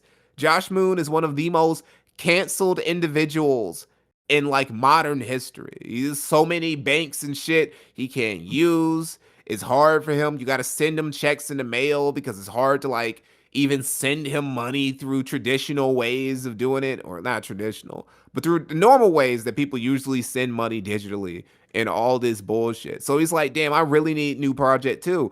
And he didn't want to, you know, for people to just be shitting on Dick Masterson on his website because then Dick's not going to want to let him use new Project 2 because well, if I'm Dick Masterson, I don't want to let New Project 2 be used by a fucking website that's just dedicated to shitting on me. At least part of it is. But in the end, Josh had no choice. He had to stand by his principles and he had to let the Kiwi Farms treat Dick Masterson like the log cow he was. And New Project 2 basically died before it even became a thing anyway, so it didn't fucking matter. So it was a pretty definitive moment for Josh too, where he had to just like put his foot on the ground and be like, I can't sweep it up. Even if I know somebody, even if I have a vested interest in like being cool with them, I simply cannot keep it up because it would destroy the site. right? So it's important for a lot of ways, the Simpspiracy art. Yeah, and also I hope the Sincerity, oh my god, the Sincere, are you seeing this? The Simp, you get the idea. The Yeah. Sincerity, arc also covers the Juju the cow incident. Of course, that's the origin of that too. The people are Yeah, wondering, Mikey, why did you call him a cow? Why is it whenever you talk about Dick Masterson, sometimes you'll bring up a cow? What's up with that? This is where that lore comes from. you know The what? conspiracy art. I'm not even gonna explain it here. If your audience watches video, they got to find out when your video comes out. All you need to know is that, for the Mikey audience, it makes it really destroys the rock star image that Dick has been building, that had been building up by that point. That's all I'm gonna say. It's actually one Um, of the things that encourages me to genuinely get bigger. Before I didn't care. I was fine with being a niche guy on the internet for the longest time. But I'm like, man, these little sector stories, I want as many people to see them as possible. I want like 1 million views on my Matthew Vickers, on my Vicious Vickers documentary. I want people to see this retarded shit. So it's like I have a responsibility if I want the sector, all this sector lore to go Hollywood and be learned and remembered by as many people as possible, well, I just have to get bigger. I have to become a bigger YouTube channel. it actually So is. It actually is possible, because I remember a time when, like, when the whole Nick Rekieta shit was going down. Oh god, sorry. When the whole Nick Rekieta stuff was going down, um, Worski and PPP were talking about, they were like, they brought in a really big guest. They brought in fucking Some Ordinary Gamers. Uh, and literally that whole stream was just Andy Worski and I watched the whole fucking stream too, because honestly the visual of just seeing Some Ordinary Gamers getting getting lord dumped by Worski about Nick Rekieta and PvP about Nick Rekieta was the funniest shit ever.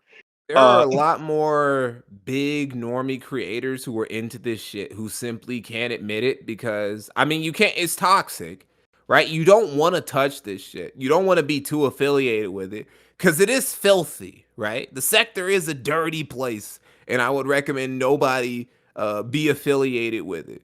You I think know, careful. I think Tom Segura was also a guest in that show as well, like, of all people. Wow.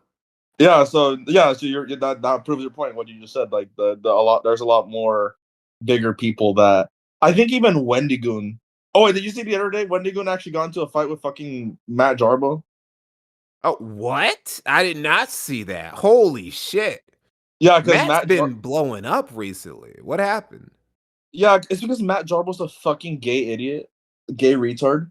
I mean, Uh, that's how he always is. yeah, but he's been a real gay retard, because he basically started calling Wendigoon a fucking bigot, because, and not for like the obvious reasons, because you know how people call Wendigoon far right Nazi because guns or Appalachia or whatever.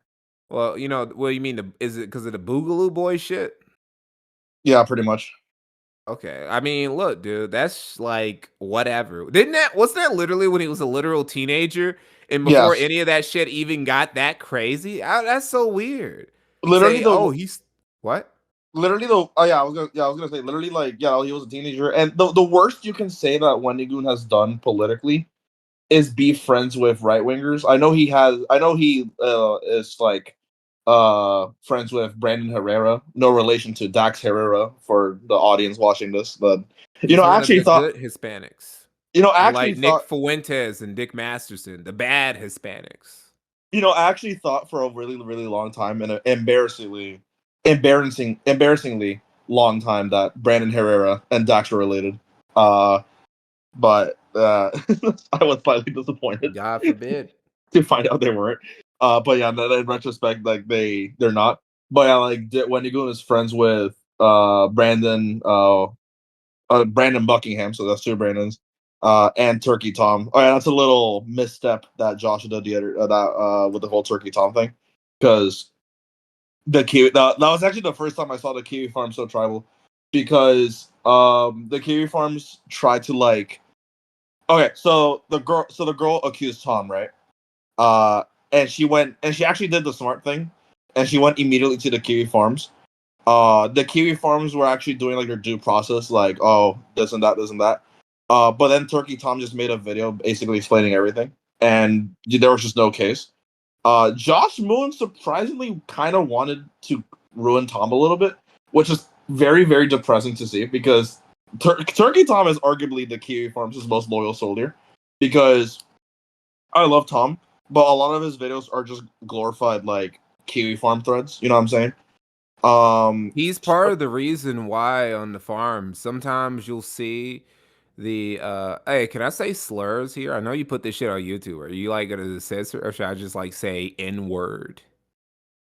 I mean, people know you're. I mean, people know you're black, so it's not gonna get me in trouble. Like, if Okay, so there's some certain people who like on the farms, they'll have a clip. They know that if Turkey Tom is looking at the thread and he's going to talk about that subject in the video, he's going to end up using their clips because that's what he does. Shit, that's what I do a lot of times.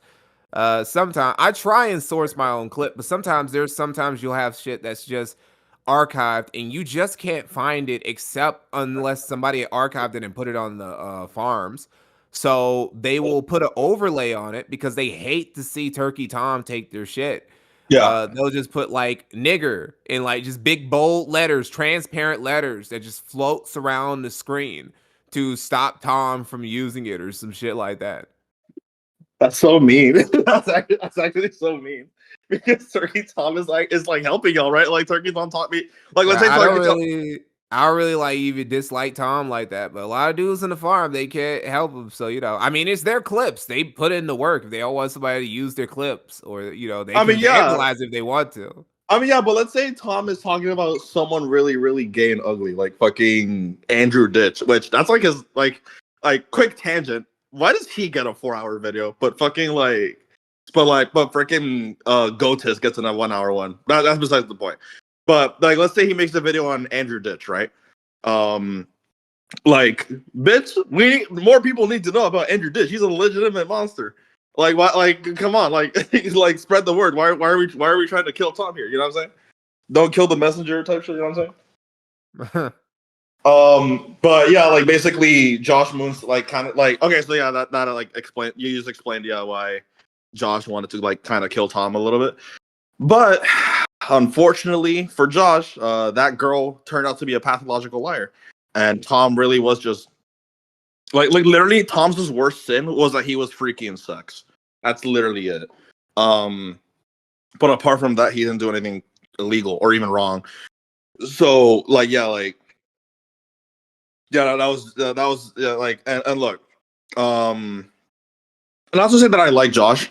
He has plenty of his own issues, but I do view Josh in like a certain way. I do think he is like trying to Well, he's somewhat. committed to the site just being a drama forum, which is what it is, which is one of the reasons why I don't know. I really, when it came to the turkey talk, obviously he handled it badly, but at the end of the day, it's a drama forum. It's a drama forum where you can basically say whatever the fuck you want to.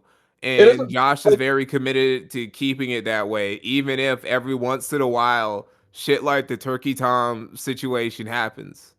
I do think though the Kiwi Farms does like okay. So let me say something. So I think the Kiwi Farms attacks that have been happening for a while, like the whole Keffel shit. That's stupid. Like Keffel's really like went overboard, especially when you realize that literally 90% of what the Kiwi Farm said about Keffels was just true. Like yes, Keffels was indeed trying to fucking sell like like okay. But and the Kiwi Farms actually did bring down or like not bring down, but actually they did kind of bring down some of them. They were the first people that made people aware of like some really bad people, like freaking Kiro the Wolf, Snake Thing, freaking Tim Wynn, they were the ones that exposed Sewer Slut for being a fucking pedophile, um, which paradoxically, and this is why I like slightly like the Kiwi Farms because like more than not, because people are just gonna look at the Kiwi Farms and be like, of course, like do you really trust the Kiwi Farms?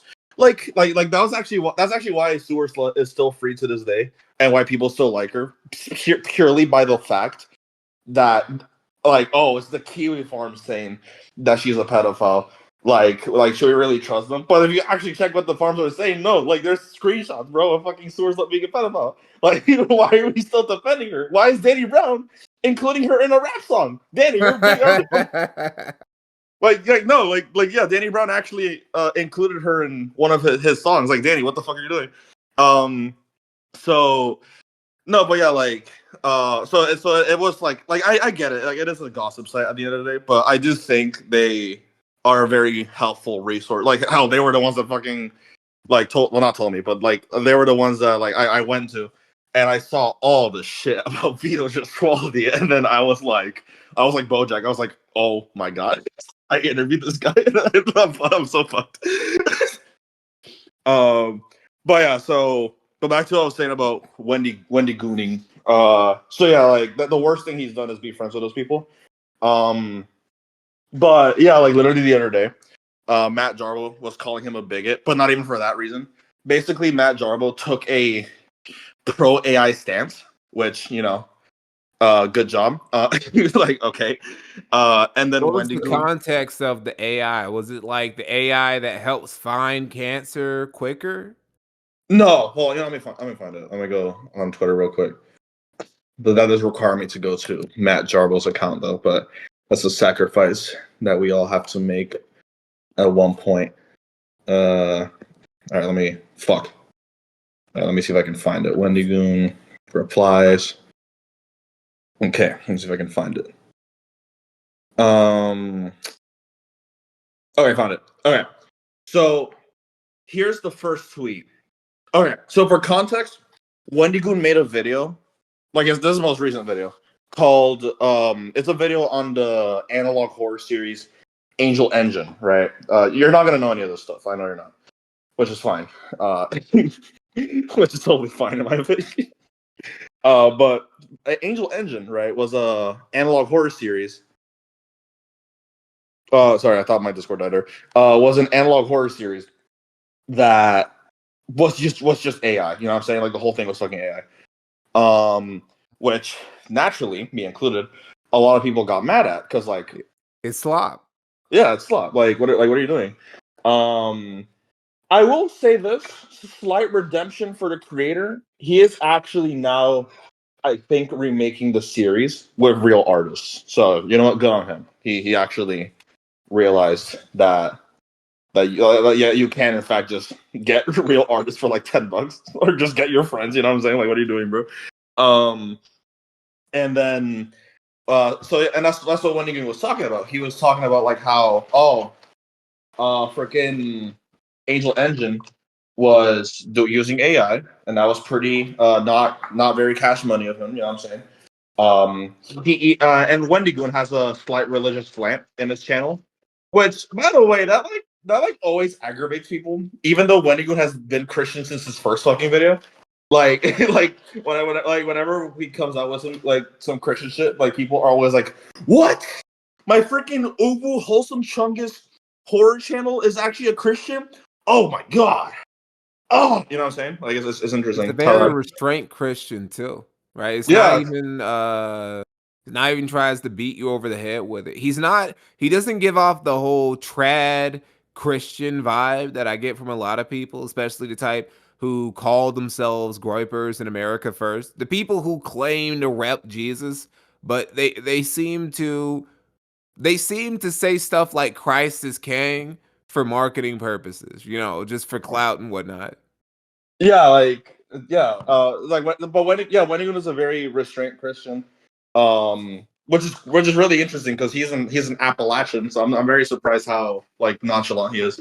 Um, but because of that, but even though he's restrained, it does come out from time to time, and this is one of those examples. He basically started going on a rant about how Angel Engine, or not Angel Engine, but like AI art, or AI quote unquote art, right? We gotta be respectful here. What is like demonic, like he just called it demonic flat out, and how, like, he basically just said that if you do not have the skills, like, he basically had a very pragmatist point of view, and I kind of agree to an extent. Like basically, if you do not have the skills for art, like this and that, like, and you gotta rely on like cheap methods, then you just don't deserve to make art. Like he was very pragmatic. I mean, hey, it is what it is. Yeah. So, and I generally agree with it. And that's coming from me, an art, a claim. I claim to be an artist, but I'm not. No, I'm kidding. Yeah, I can do self-deprecating humor too, like you. Um, but so this is what Matt Jarbo said. Right, check this out. Um, Never unsubbed. This is from his Twitter. Never unsubbed from someone so fast. No one is owed anything or entitled to anything. What you make of things is what you make of things. Some people will get further than others. That is just a fact of life. But to diminish someone else for how they express themselves is rather bigoted, short-sighted, and ultimately will lose sight in the end. The reason why you see so many of these YouTubers coming out and saying that nobody deserves to make art is because they are worried that they themselves will be replaced by those who are more capable of using the technology and the tools available to be better at the kind of content that they make. The screed from Wendigoon is just fear. Eventually, somebody's going to make an iceberg list of YouTubers that failed to anticipate where the puck was going, and he'll be there. What the fuck is he talking about? Like, what is he talking about? What was that? You know why Um, Matt says shit like this? It's because he uses AI slop on his channel, like all the time. He's one of those guys. mhm. Here's something I don't understand. It's like whenever I hear like an AI quote unquote artist talk about how, oh, they're just afraid of what everybody else can do what they do. It's like when you hear somebody who's saying they see a professional fighter and they're like, oh, I could beat that guy if we were in the streets because now I can use all these street rules and street tactics. Well, surely the professional fighter could use the same street rules and street tactics that you're using too. Plus, he could actually fight on top of that. Surely, if we're just using AI tools now to make art, surely the people who are actually trained and who are actual good artists without AI, once they get used to the AI tools, they'll be able to make even better works than the AI artists who can't draw or who can't make music or other shit like that, right? Yeah, like that's what Vito was trying to argue when when Eric July was using tracing for, but that's not AI. Like that's literally, you know what I'm saying? Like it's just the same shit. Or Yeah, even but it's Baldur's, or even Baldur's Gate, because Baldur's Gate was allegedly caught using AI, but that's not even AI. They were just using AI for character models, and then they did everything else handmade. You know what I'm saying? Like, I'm actually not completely unopposed to using AI in the creation of something like video games because it's like I don't know, it's like there's a lot of drudgery when it comes to video games. Obviously, they're creative products and there are things that you would absolutely not want any AI involved into. But it's like I don't know. Do you really need a human to make every single little tile in your open world game? Surely you could have AI procedurally generate some of that shit. Maybe just like a couple. yeah, because at Every that point, inch of a forest needs to be made by a human. yeah, because at that point, that's just impossible. Yeah, it's Um, like and also, I'm like obviously super anti AI, but no, indie developers, I do not want another walking simulator with PS1 graphics where the story is so oblique that I don't even know what I'm watching right now. I do not want another one of that. No thanks. tweet that went it kind of banged because I was talking shit about indie games recently, which I do like indie games, but I'm kind of getting tired. I'm getting indie fatigue these days because I keep All right, yeah. seeing the same. I don't know, man. I'm getting tired of seeing these games get praised for being shit that wouldn't even have been good to be put in a 70s arcade. I'm getting tired of this shit. They aren't even demos. They aren't even pre-alpha builds, right? Fucking Omega build games coming out here. What's the term? Friend slop? We used to make fun of the guy who coined that term, friend slop. But he was right. There are these games that are just made badly designed.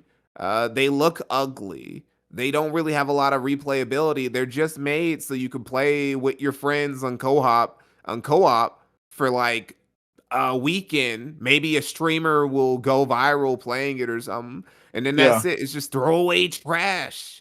Okay, you can make a game about whatever you want, but I don't know. I'm getting indie fatigue. No, yeah, like especially when a lot of the games just kind of like ultra kill nowadays, or fucking. Yeah, Uh, aren't indies supposed to be more creative? How come you guys seem to be less creative than the motherfuckers in AAA? yeah, and a lot of yeah, and like a lot of game. Like I'm actually one of the few people that don't really like Iron Lung that much. Because it really is just, or what in my opinion, I already know people are gonna kill me for this. Uh, it's what I'm just saying. It's a walking sim, PS1 graphics, oblique ass story. Uh, fucking. Did I say PS1? Yeah, like it's literally just all the stereotypes. You know what I'm saying? Like, oh my god. Um, The and games they're all the things. copying, they aren't even like copying. Okay, it's one thing you're gonna copy Super Kill, okay. But surely there are other good games you can just rip off if you're gonna do that. How come you're gonna make if you're gonna make your indie game with the PS1 graphics, okay, indie games can now make that cell shaded polygon-esque PlayStation 1 Sega Saturn type aesthetic. Why don't you remake some shit like Final Fantasy 7? Let's make some indie games that are ripping off Final Fantasy 7 or 8 or 9 since But we can all, do that. but all of them are just Silent Hill or Quake ripoffs. Like, you know what I'm saying? Like, it's so fucking annoying. That's weird. Like what the fuck? Um, yeah, I'm like tired of indie. Look, this is the hard part, right? Because I don't want to support the corporations. But then I look at the indie people and I'm just like, that was actually what this attitude started because of Commons Gate, ironically enough. Like it comes back to Commons Gate because I was seeing all of this infighting, and then I was like, oh my god, like I gotta deal with these Common people. Skate is actually a perfect example of like what we're talking about when it comes to indie games because okay, you're indies. You should be doing more creative shit than the shit that I see in the industry. But a lot of Comic Skate books, it's like aren't this is just like lame cape shit that you will see out of the big two, but it's worse and it's more expensive, even though it would have been some throwaway shit if I had bought it in a comic book store. Now, obviously, that's not all of it. There are some Comicsgate books that were actually very interesting and they had some interesting concepts to them. But generally speaking, from what I could see, it was just a lot of the same shit you would see in the industry. What's the point of going indie if you're just gonna do what the industry guys are doing anyway? I don't get it. And and the thing is that the cape shit aspect isn't even that bad because my comic, what I'm doing, is just a glorified Power Rangers ripoff because I love Power Rangers. But even Well, then, that's no one's ripping different. off Power Rangers. Like no one's ripping off Power Rangers. Weirdly Yeah, enough, you know what I'm saying? nobody. That's why I was saying nobody is ripping off Power Rangers. Everybody's ripping off everything else. Everyone keeps remaking their version of the Justice League or the Avengers or the X-Men. But who's ripping off Power Rangers? Nobody. Yeah, it's so fucking weird. That's why I hope mine is like good because it's just the Power Rangers like homage, but like no, yeah, like literally that's why obviously I'm technically indie, well not technically I am just indie, but like you know what I'm saying, like and also just to conclude this Wendigoon thing, this was his response to what Matt Jarbo said. It's not your expression. It's a machine given words that it uses to create a consensus on how other people have expressed it. Expression is your voice, not the voices of others serrated and dragged through a machine made to mimic your mouth. You express nothing. You forfeit your voice to allow the rest of humanity to speak for you. Here, you even say the ultimate goal is the erasure of human voices. Your expression leads to a lack of humanity, not a further handset. Every iteration and invention of art has found new ways to allow us to culminate the human experience through sensation. But generative AI is cancer. It's the cells of what we're already building and spinning ad nauseum until we make is fuck. Oh my god. It's the cells of what we've already built spinning ad nauseum until all we make is what others had already made. It's a dead end and lifeless. It's a dead end and lifeless, and goes against whatever spirit, soul, or God gave us the gift of creation in the first place. So, pretty hardcore stuff, am I right? Huh. Uh, so yeah, that's like the little spat that. And when I first saw that, I was like, "Damn, Wendigoon and mundane matter." That was my first thought. Um, but yeah, so no, but yeah, generally like AI is just kind of a you know what like okay. Here's the hard part, right? About this because obviously, yeah, I'm like there's this meme that's like anti AI supporters, anti AI people when they actually have to support human made products because look, obviously I'm all for human made products, but then I look at the comics game and I'm just like, shit, really? You know what I'm saying? Like, damn, really? I gotta support this. I gotta, and they don't even support themselves either because I remember there was a drama where there was like this happened like in 23 where some comics gate creator he was making his own comics. It was a fantasy shit, so that's actually original. And then Eric July gave him money. And then everyone got mad at Eric July for doing that. So, um, so because they thought that Eric July was trying to buy him out. I mean, he could if he wanted to be honest. I know, but like that's not what he was doing. He just was supporting a guy, and then the guy, because he got brainwashed by Dick and Vito, he was just like, "No, I don't want that cool 5K." Like, bro, what are we doing? Like, Why would you even want to stay on your side? The other side is giving you 5K just to support you, and your side is letting you starve for I don't know what the fuck, and they're saying telling you not to take the 5K from somebody. Sure, yeah, here's what they should have done, right? yeah, They should, okay, if you don't fuck with Eric, if we think that Eric's a piece of shit, wouldn't it make more sense to take the 5K and then tell him to fuck himself anyway, right? Just keep the money. Wouldn't that be even better? But they don't even do that. he just declined it. Like what? Like, and what's crazy is that Vito didn't even support the guy, or Dick didn't even support the guy, or Ethan didn't even support the guy. So like, okay. And speaking of Vito's comic, I know you said you haven't read any of these comics, but have you at least read Super Killer? Uh, Kinda. Here's the thing, right? I actually have read a decent chunk of it, but only in bits, right? I've read Hmm. previews and I also read the mint salad version of the book. It's the book that I've read the most of out of all the Comicsgate books besides Jawbreakers. Right. And what did you say? What did I think about Super Killer? Yeah, right. That it's like so good, you guys. Like, Oh no, it's pretty shit, to be honest with you. Like actually, the artist who draws it, he's all right, but it's Keeper like Lobo. Vito's writing is just terrible. Just it's like actually really bad. Again, I didn't Yeah. break it up in the video because it doesn't matter. It's like there's no point. And like I said in my first Comics Gate video, the quality of the comics is not the point of talking about Comics Gate. It's about the drama. But Yeah, if it's I about the were to be juicy talking stuff. about the quality of the comics, Super Killer is pretty bad. Yeah. Actually, I know you said you were gonna read these, but I feel like that'd be kind of an interesting niche. Like, just actually review the comics that like the most prominent comics that have come out of Comicsgate. So like, actually read your boy Wax, your boy Wax's fucking shit. The the I said Diego Luna. Wow, the Lunar Brothers is shit.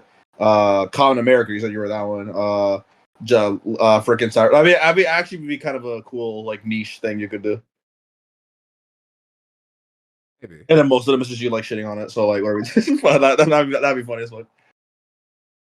Now the question is, would you pay that much money for Comicsgate comics? Fuck no. I still all of it. All of it's getting pirated. Oh yeah, so yeah, that's how you start the review. It's another issue with these guys. These guys are so worried about people just pirating their books and taking them, which is why they don't want to like, I don't know, they don't want to like, they want it all to be print. They don't want to put it like digitally and shit like that. It's like, dude, who the fuck is stealing a Cometscape book? Like, who's doing it? It's not like you guys are making money off the resale. It's not like you guys are doing that. There's no secondhand market for fucking Cometscape books. Yeah, and honestly, wouldn't it just be better to be like, oh, you could pay like $5 to get it digitally, or like $10 to get it digitally? Like people would do that. Like, come on, like Well, that's what Era July does, right? Here's what yeah, Era July is doing what Elon Musk is trying to do with his Cybertrucks, which is he wants to make them cheaper, not more expensive. Elon Musk, what did he say the price was? He said his goal price range was like 5K or something for a Cybertruck. That's what he's yeah, aiming for. He wants to wow, basically price out the rest of the competition. Like nobody can go as cheap as he is. Right? So that's what Era July wants to do. The point is that as many people as possible have your comic in their hands or on their tablet or whatever. That is not the model for Cometscape. Cometscape, they fucking make money off of, well, A, they make money off grifting. Two, they make money off of artificial scarcity. And there's no longevity for that, especially if what you have, what you're making isn't even like of any worth at all. yeah, like because it's just, all of it is most of it is just like cape shit. That's just said like um, and the writing is bad. Yeah, Um, bad comics from unknown creators who keep getting involved in internet drama that nobody knows about. yeah, although like I said, I do think the sector will be a lot more bigger, like in terms of like notoriety. No, it's already started. What I'm even saying, like people, um, fuck it, like a lot of big channels are already covering it. Well, I'm doing Um, my part, you know. I'm doing my I'm do part to carry the sector's name out into the ether and whatnot. yeah, exactly. So here's another question. And I ask these to all my guests because I remember, like, as I like, I'm a author first. Um, do you ever plan? Because yeah, actually, this matters because of like you talk about Comicsgate. Do you ever plan on writing your own things or like producing your own art? I've already done that. Oh, you have? Yeah, I actually wrote a book. Oh, ooh, ooh, Yeah, oh, what's it? it's under a different name though, like you can't find it. I already took it off the market just in case. Nobody would have been able to find the book and link it back to me, but you know, it wasn't making any sales, I'm not gonna lie. It didn't make any sales, but I put a lot of effort into it. And honestly, I probably could have done better marketing it, but really the reason why it was a hobby thing. I wasn't seriously trying to be a writer. It was just a part-time thing. And the only reason why I put it on the only reason why I tried to sell it at all is because my fucking mom, she found out that I was writing the book, and she's like, "Well, why don't you try to sell it?" I'm like, "The fuck? It's just a stupid thing that I'm doing as a hobby, bro." That's why I don't tell her about my hobbies anymore. Anyway, it was pretty. It was like over 100,000 words. I think the book was. Do you still have it so you can like send it to me if you want to? I don't want to send it to you, but yes, I do still have it. Ah, man, fuck. I could have read. Okay, so we got some Mikey No More Lost Media, you guys. Uh, Yes, lost media. fuck. Okay. Somebody Well, would probably find it out there, like archived or something. uh, all right, but like, have you ever thought about like doing like this is a dumb one, but have you ever thought about like making your own comic just to fucking like prove the comics gay people that I've it's considered it, yeah. Actually, I've had a couple ideas for comics, but I've never thought to. Because if I'm gonna do it, I'm gonna do it seriously. I'm not gonna do it like Vito did it and just bullshit. You know, just bullshit it. I most certainly am not gonna do that. Just take money from my audience. Not gonna take it seriously. Won't have the book in their hands over 2 years after I said it was going to be in their hands and shit like that. I'm gonna take it seriously. I'm gonna get a good artist. We're gonna work on this thing. I'm gonna have it ready to be delivered, right? I might even use rip a send. I might go the extra mile and shit. I would do all that. But I wouldn't just do a joke book. I mean, I might make a joke book, but I'm not gonna take it as a joke when I do the joke book. Okay, yeah, you gotta be serious. You got the high effort jokes. You know what I'm saying? Yeah, Okay, so check this out. Do you know how to draw? a little bit. Yeah. Okay, well, you said you wrote a 100,000 page, damn, No, 100,000 word book. oh So no, yeah, not 100,000 pages. That's crazy. Yeah, it was over a uh, 100,000 words though. well, yeah, that obviously means that implies that you know how to write. So, uh, but yeah, like that'd be. Actually, I'll talk about that later because I asked these in the end of these. But yeah, so that's that question. So another question, because you talk about lolcows, is what are some videos ideas that you've had, but like you just decided not to do? Hmm. Let me think about it. Because usually those type of ideas, if I shelve them, I usually forget about them because they weren't even interesting enough for me to do to begin with. Um, shit, I actually can't think about anything where like I had an idea that I decided not to do it. I guess there are a couple political topics, right? Like sometimes I go out of my way to believe it or not, I actually do go out of my way to avoid political topics. If there's no drama or humor to be found in it, I'll talk about somebody political if there's a lot of drama I can talk about. Like Nick Fuentes. Nick Fuentes, one of the most controversial political figures on the internet right now. Yeah, of I course. wouldn't have Yeah. talked about him unless I had all this juice just to squeeze out of him. I'm not just going to talk about this is something that people don't understand. People will look at my video and they think that, oh, it's going to be some leftist, some stupid, smug leftist just talking about fucking Nick, calling him racist, which he's not. Nick Fuentes isn't racist. He can't be racist because he's not white. Haha. So, it's like, no, I don't talk about Nick's politics almost at all in my 3-hour video about him. Nick's politics are like the least interesting part of him, right? So, I thought about doing a video about Taylor Lorenz. I guess that's one example of a video where I just It's decided not to shelve funny. it. Yeah, it's Yeah, not funny. because yeah, there's something there, but it's not enough for an actual video. Maybe I could cover it on stream for a little bit, but it's like a blurred video. I could make a video about the blurred without fear. I can shit on them on stream, but I'm not gonna about to make a whole video about them Yeah, because he's not. He's not. Yeah, he's not there's not an interesting. arc. I need an arc. If there's even an arc, even if it's a short arc, I can work with that.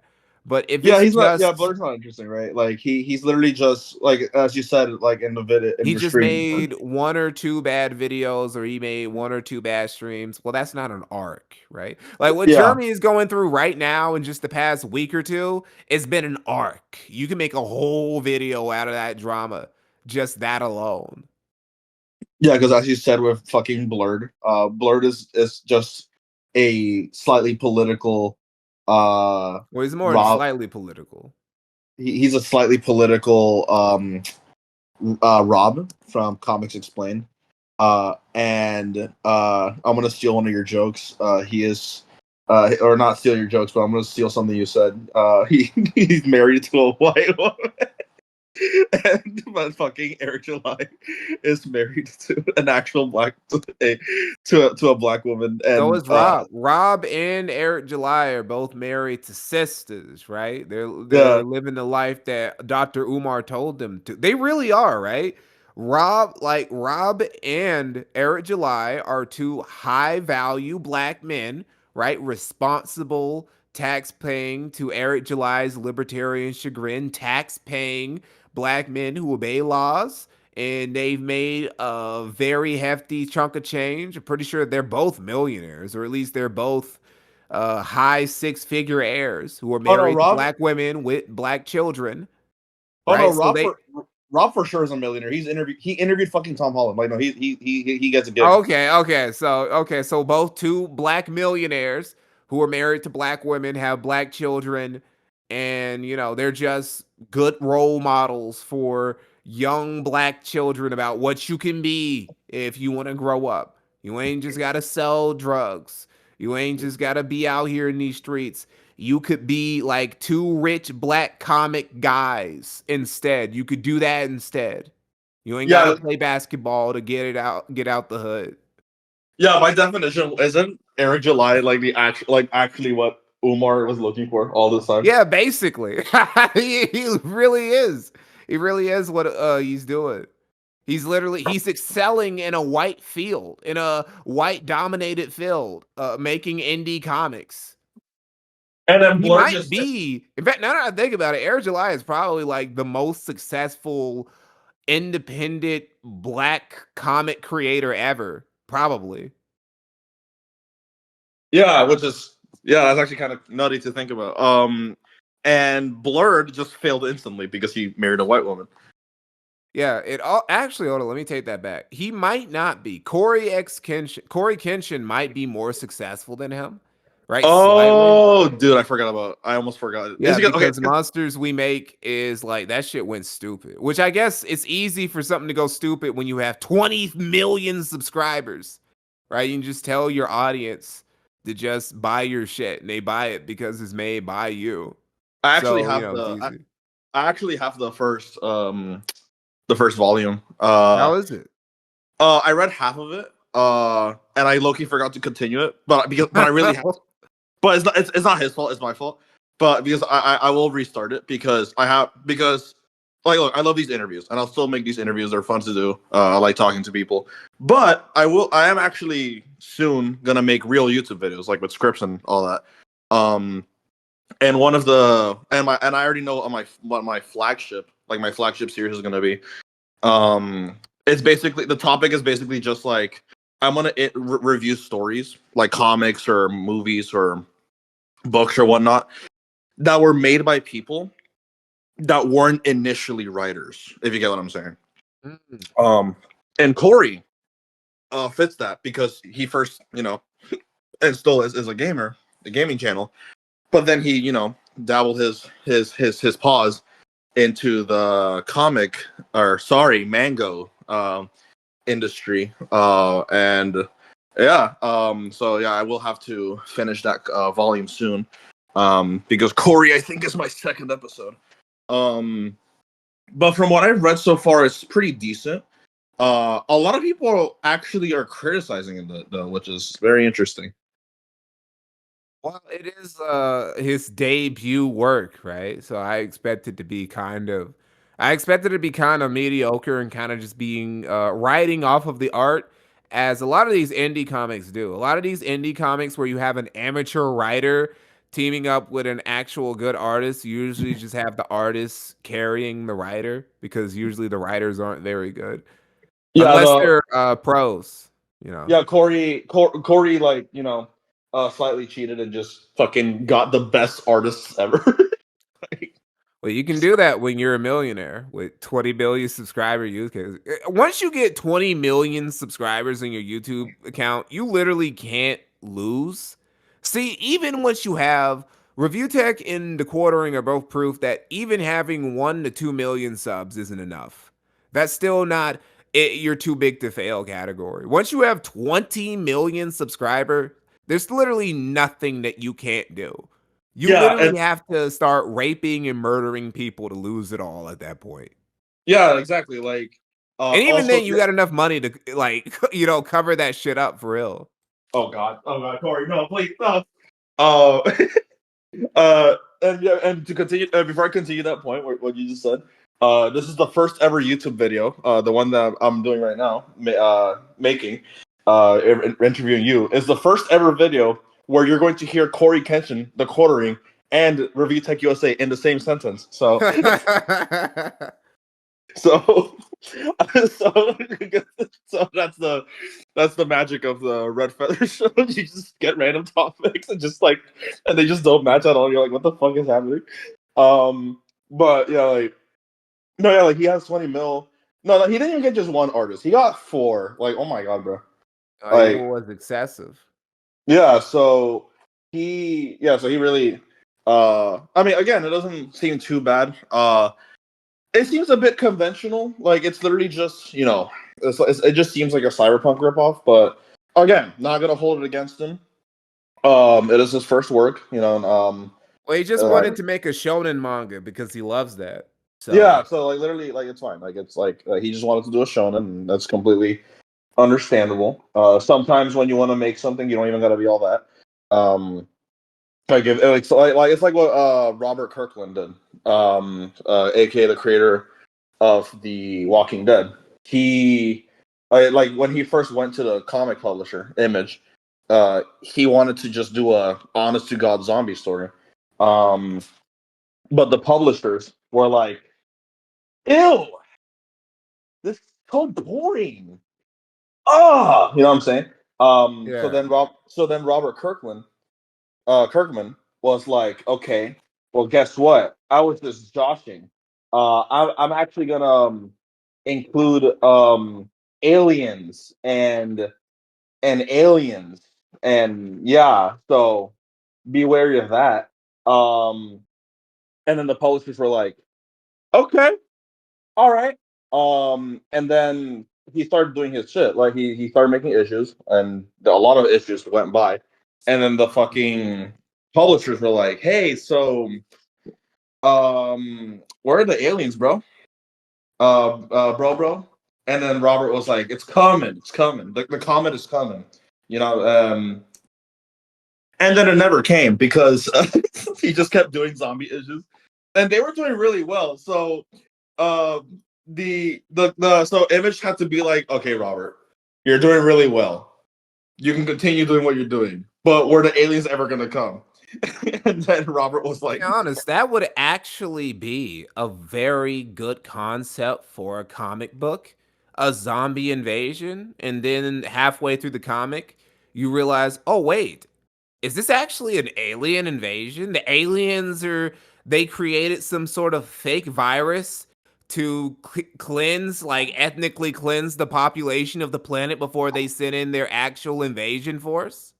yeah, that actually would have been kind of interesting, but Robert just wanted to make a honest It's to god kinda like isn't yeah, zombie that's story. kinda like Invincible. Invincible, it starts off as a superhero as a traditional superhero story, and then the plot twist that it's actually an alien invasion story disguised as a superhero story, which is just the Sand Saga, basically.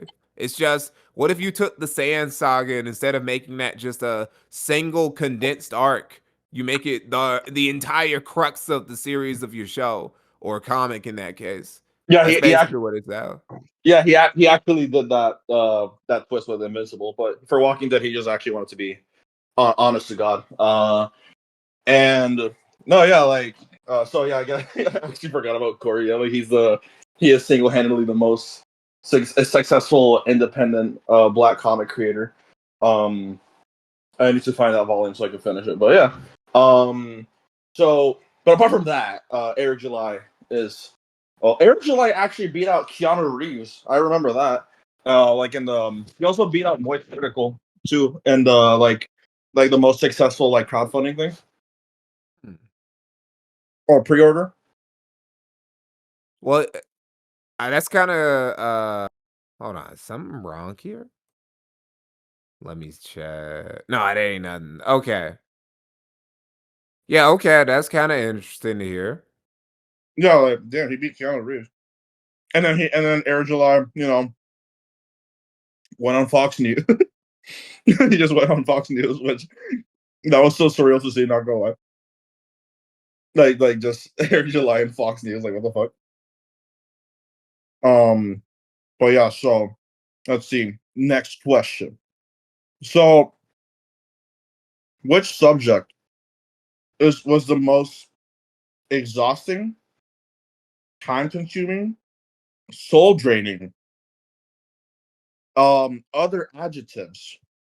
Which subject was the most of all that I just said? Like, who was the worst person to do research about? Well, the Uh, worst individual, hold on, let me do something. Okay, that's way hey, can you still hear me? yeah. Okay, wait, hold on. Something weird happened. Just Hmm. give me a second. All right. Oh, that's fine. I did something very stupid. Problem. Well, as long as you can hear me, it's fine. Wait, is that it? No, how about now? No, that's not it either. Okay, how about that? Okay, how about this? Well, it's fine. I guess it's fine. Anyway, Yeah, I can anyway, hear if you you. want to know the two things, it's two things, right? Because the most soul crushing, the thing that really fucked me up the most out of anything by far was the patent troll video. That was a case of me making a video that was actually pretty far above my intellectual pay grade. Like my IQ was not ready for that. I got it done.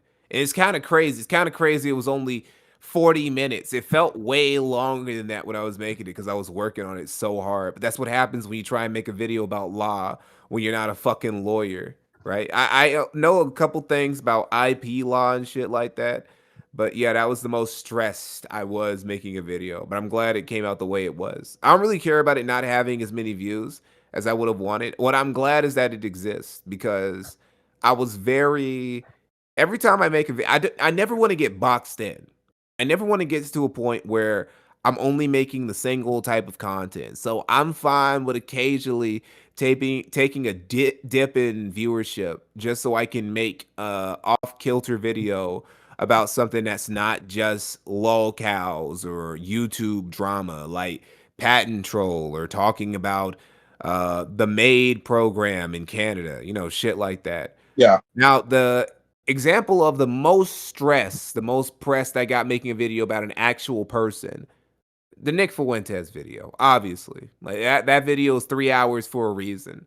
That Ooh. video had me out of commission for like 2 months. 2 months I went without putting any content on my channel because I had to dedicate all that time to making that Nick Fuentes video. And I already know what video is gonna have me pressed like that once again this year. And it's gonna be the Gamergate video. When I made that Gamergate Oh. video, and I already told my fans, right? Maybe you heard it on one of my streams. I already told Ooh. everybody. When I start making that Gamergate video, you will know because you won't see any content from me for like 2 months. That video is going to be ridiculous when I finally get to it. It might be Uh, the only video on my channel that ends up longer than Nick Fuentes' video. It might end up being fucking 4 hours or some shit. watch you do something like ridiculous and just say, "Oh, this is like GamerGate, 4 hours long, part one." This part one. Um, Damn, I don't even like. I'm assuming the starting point is just gonna be like the Zoe Quinn. That might be like the first chapter, which that in and of itself, uh, well, already fucking deep cut. Well, I don't want to spoil it, but it's going to be before that. Obviously, it starts with Zoe Quinn. Obviously, it really Yeah, starts with Mundane Matt. yeah, I knew that. Mundane Yeah, Matt is he's like the Crispus Attucks of Gamergate, which is that he's famous for being the first dude to get shot. yeah, Yeah, he was first casualty that started the war and whatnot. Well, not war, but I guess culture war. Gamergate is very significant. And I'll get to this when I get to the documentary. It was very significant for being the first major internet culture war between old media and new. And new media meaning not just like the websites were proved themselves, especially during Gamergate, to just be old media but in a new format. The actual true new media were the YouTubers, were the independent games journalists, were the people running blogs and shit like this. Were people like Ralph, unironically. yeah. Ethan Ralph, unironically, was one of the members of new media, and they were fighting back against what genuinely was corruption in games journalism. They always try and make a joke about, oh, they cared about corruption in games journalism. They do this because one, there were genuinely a lot of grifters in Gamergate. We're just using it to, do whatever, get clout, get money, whatever. Right. Yeah, But of course. these people also, there genuinely was a corruption problem, not just in games journalism, but in journalism in general. It was proven that all these journals from all these magazines and publications, even ones that weren't even talking about video games, were collabing with each other in these private servers and they were coordinating and they were talking about the people who they need to go after, who they need to keep eyes on and shit like this. It was a big conspiracy and it doesn't get brought up. There are people who would try and talk about this shit at events, at cons, and somebody would like call fucking, 911, fucking fire trucks would show up, somebody would ring, alarms at, conventions and shit and stop them from talking about it. It was actually a lot of shit that went on underneath the hood that you're not gonna see when you go to the Gamergate fucking Wikipedia page, which is locked down. Only exclusive people on Wikipedia are allowed to touch that page for some reason. No Yeah, that's other. why. Yeah, that's why when I read information about Gamergate, I usually go to the. I don't like them that much anymore, but I still go to them sometimes. The Encyclopedia Dramatica. Yeah, that's Uh, actually way despite the way that it's written, it's actually way more fair than the Wikipedia page ever could be. That shit is contaminated. That shit got taken over by some anti-GG guys, which is, when I made the Gamergate documentary, it's not going to be necessarily be pro GG, but it's definitely not pro the people who are anti GGers. I mean, honestly, no one likes Zoe Quinn, not even the fucking pro G. Yeah, she's a very bad person to make your Virgin Mary. Yeah, but so yeah, I can't wait for that video, and I also can't wait for you to just fucking be just title it like some I don't know what the title is, but like, imagine it's like the story of Gamergate, and then just part one. It's like 4 hours long. Like, oh god, oh fuck. Mm. Um, so okay, so yeah, your patent trolling video was the most stressful video you've made because that one was just actually like um above your pay grade. Like it was actually talking about law. Yeah, because I had to actually research it. Because I like to research it. So I'm over here actually like fucking. I'm actually researching in depth about patent law. Because what it was, it started off with me just wanting to talk about Lee Rothschild, which I did, which is why he's like half the video. But also, I have to set up all this shit so you have the context for why the smackdown that Valve laid on Lee Rothschild went the way it did and why it was as important as what it did and what Lee Rothschild was doing to begin with. Because he is a slimy motherfucker, but there's a whole apparatus, this whole machine that patent trolls use in order to do the shit they did. Now, I had to condense a lot of it. Shit could have been over an hour long, but it would have been it would have been very, even more wordy than it already was. And I'm actually surprised you didn't say that your Black Lives Matter video was going to be Oh no, stressful. that was easy. That shit was easy, bro. That shit was easy. And it was fun to make too. I actually started watching that one, but I kind of forgot to continue it. So this isn't like an attack on anything. It's just curious because you made the Nick Fuentes one, and that you didn't like talk about his politics.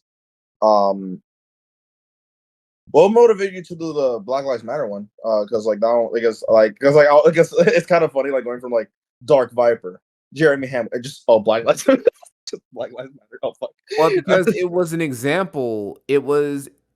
Well, we need to break. I thought I hadn't. I noticed when I was looking up Black Lives Matter because again, like I said, I like talking about things that a lot of people haven't covered before.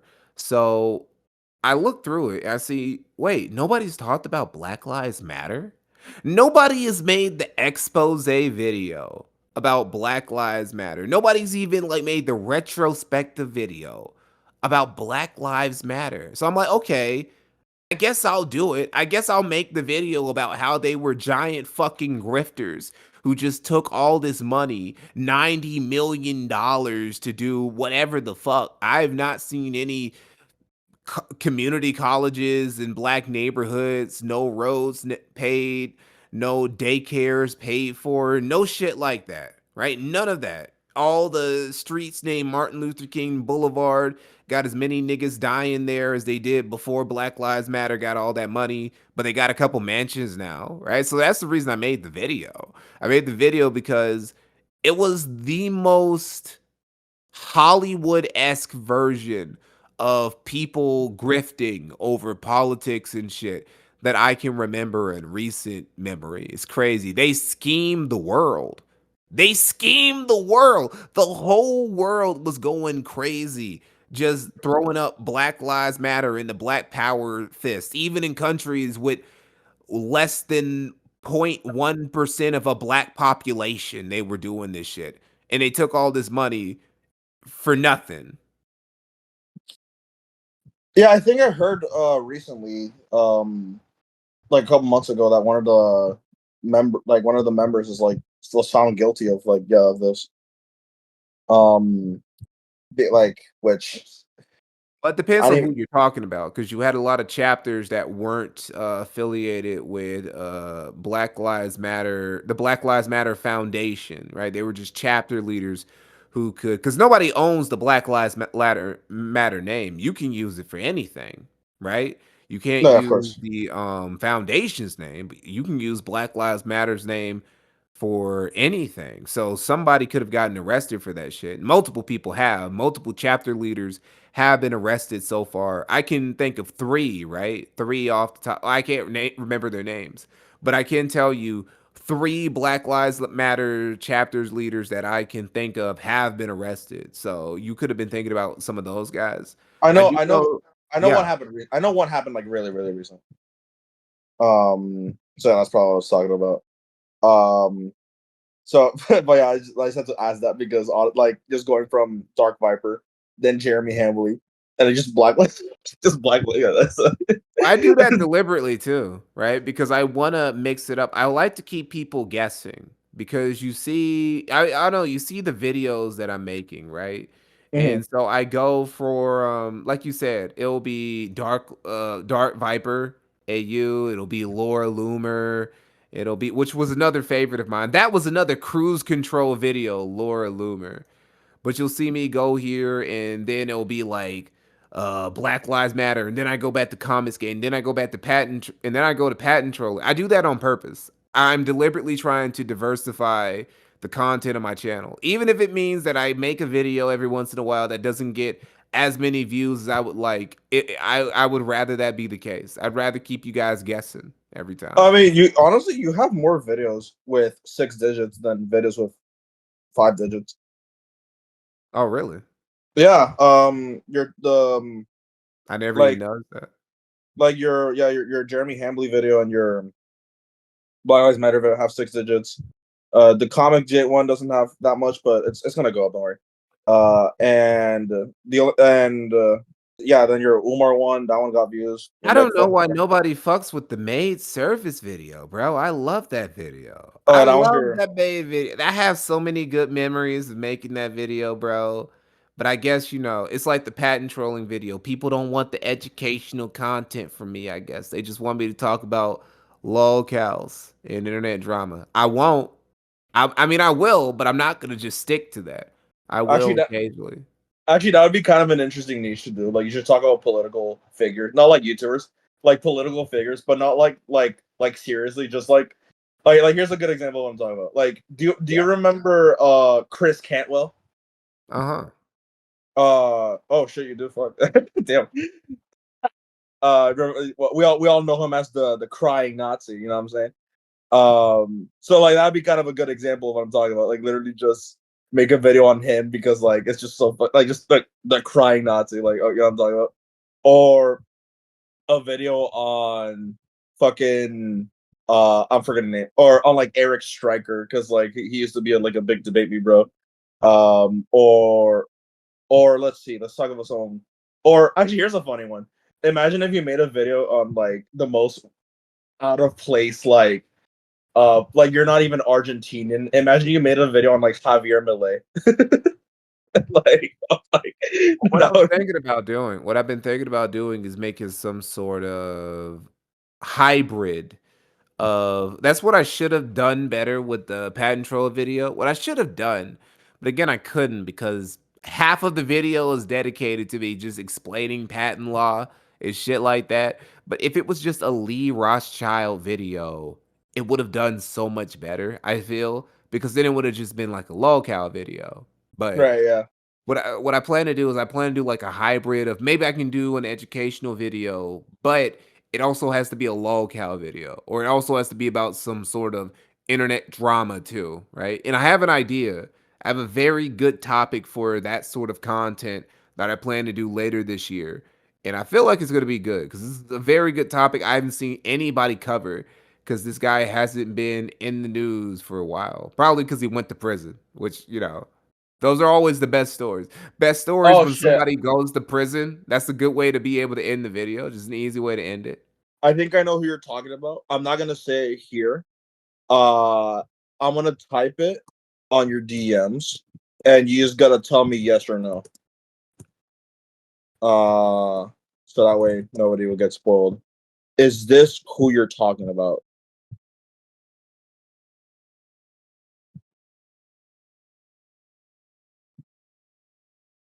No.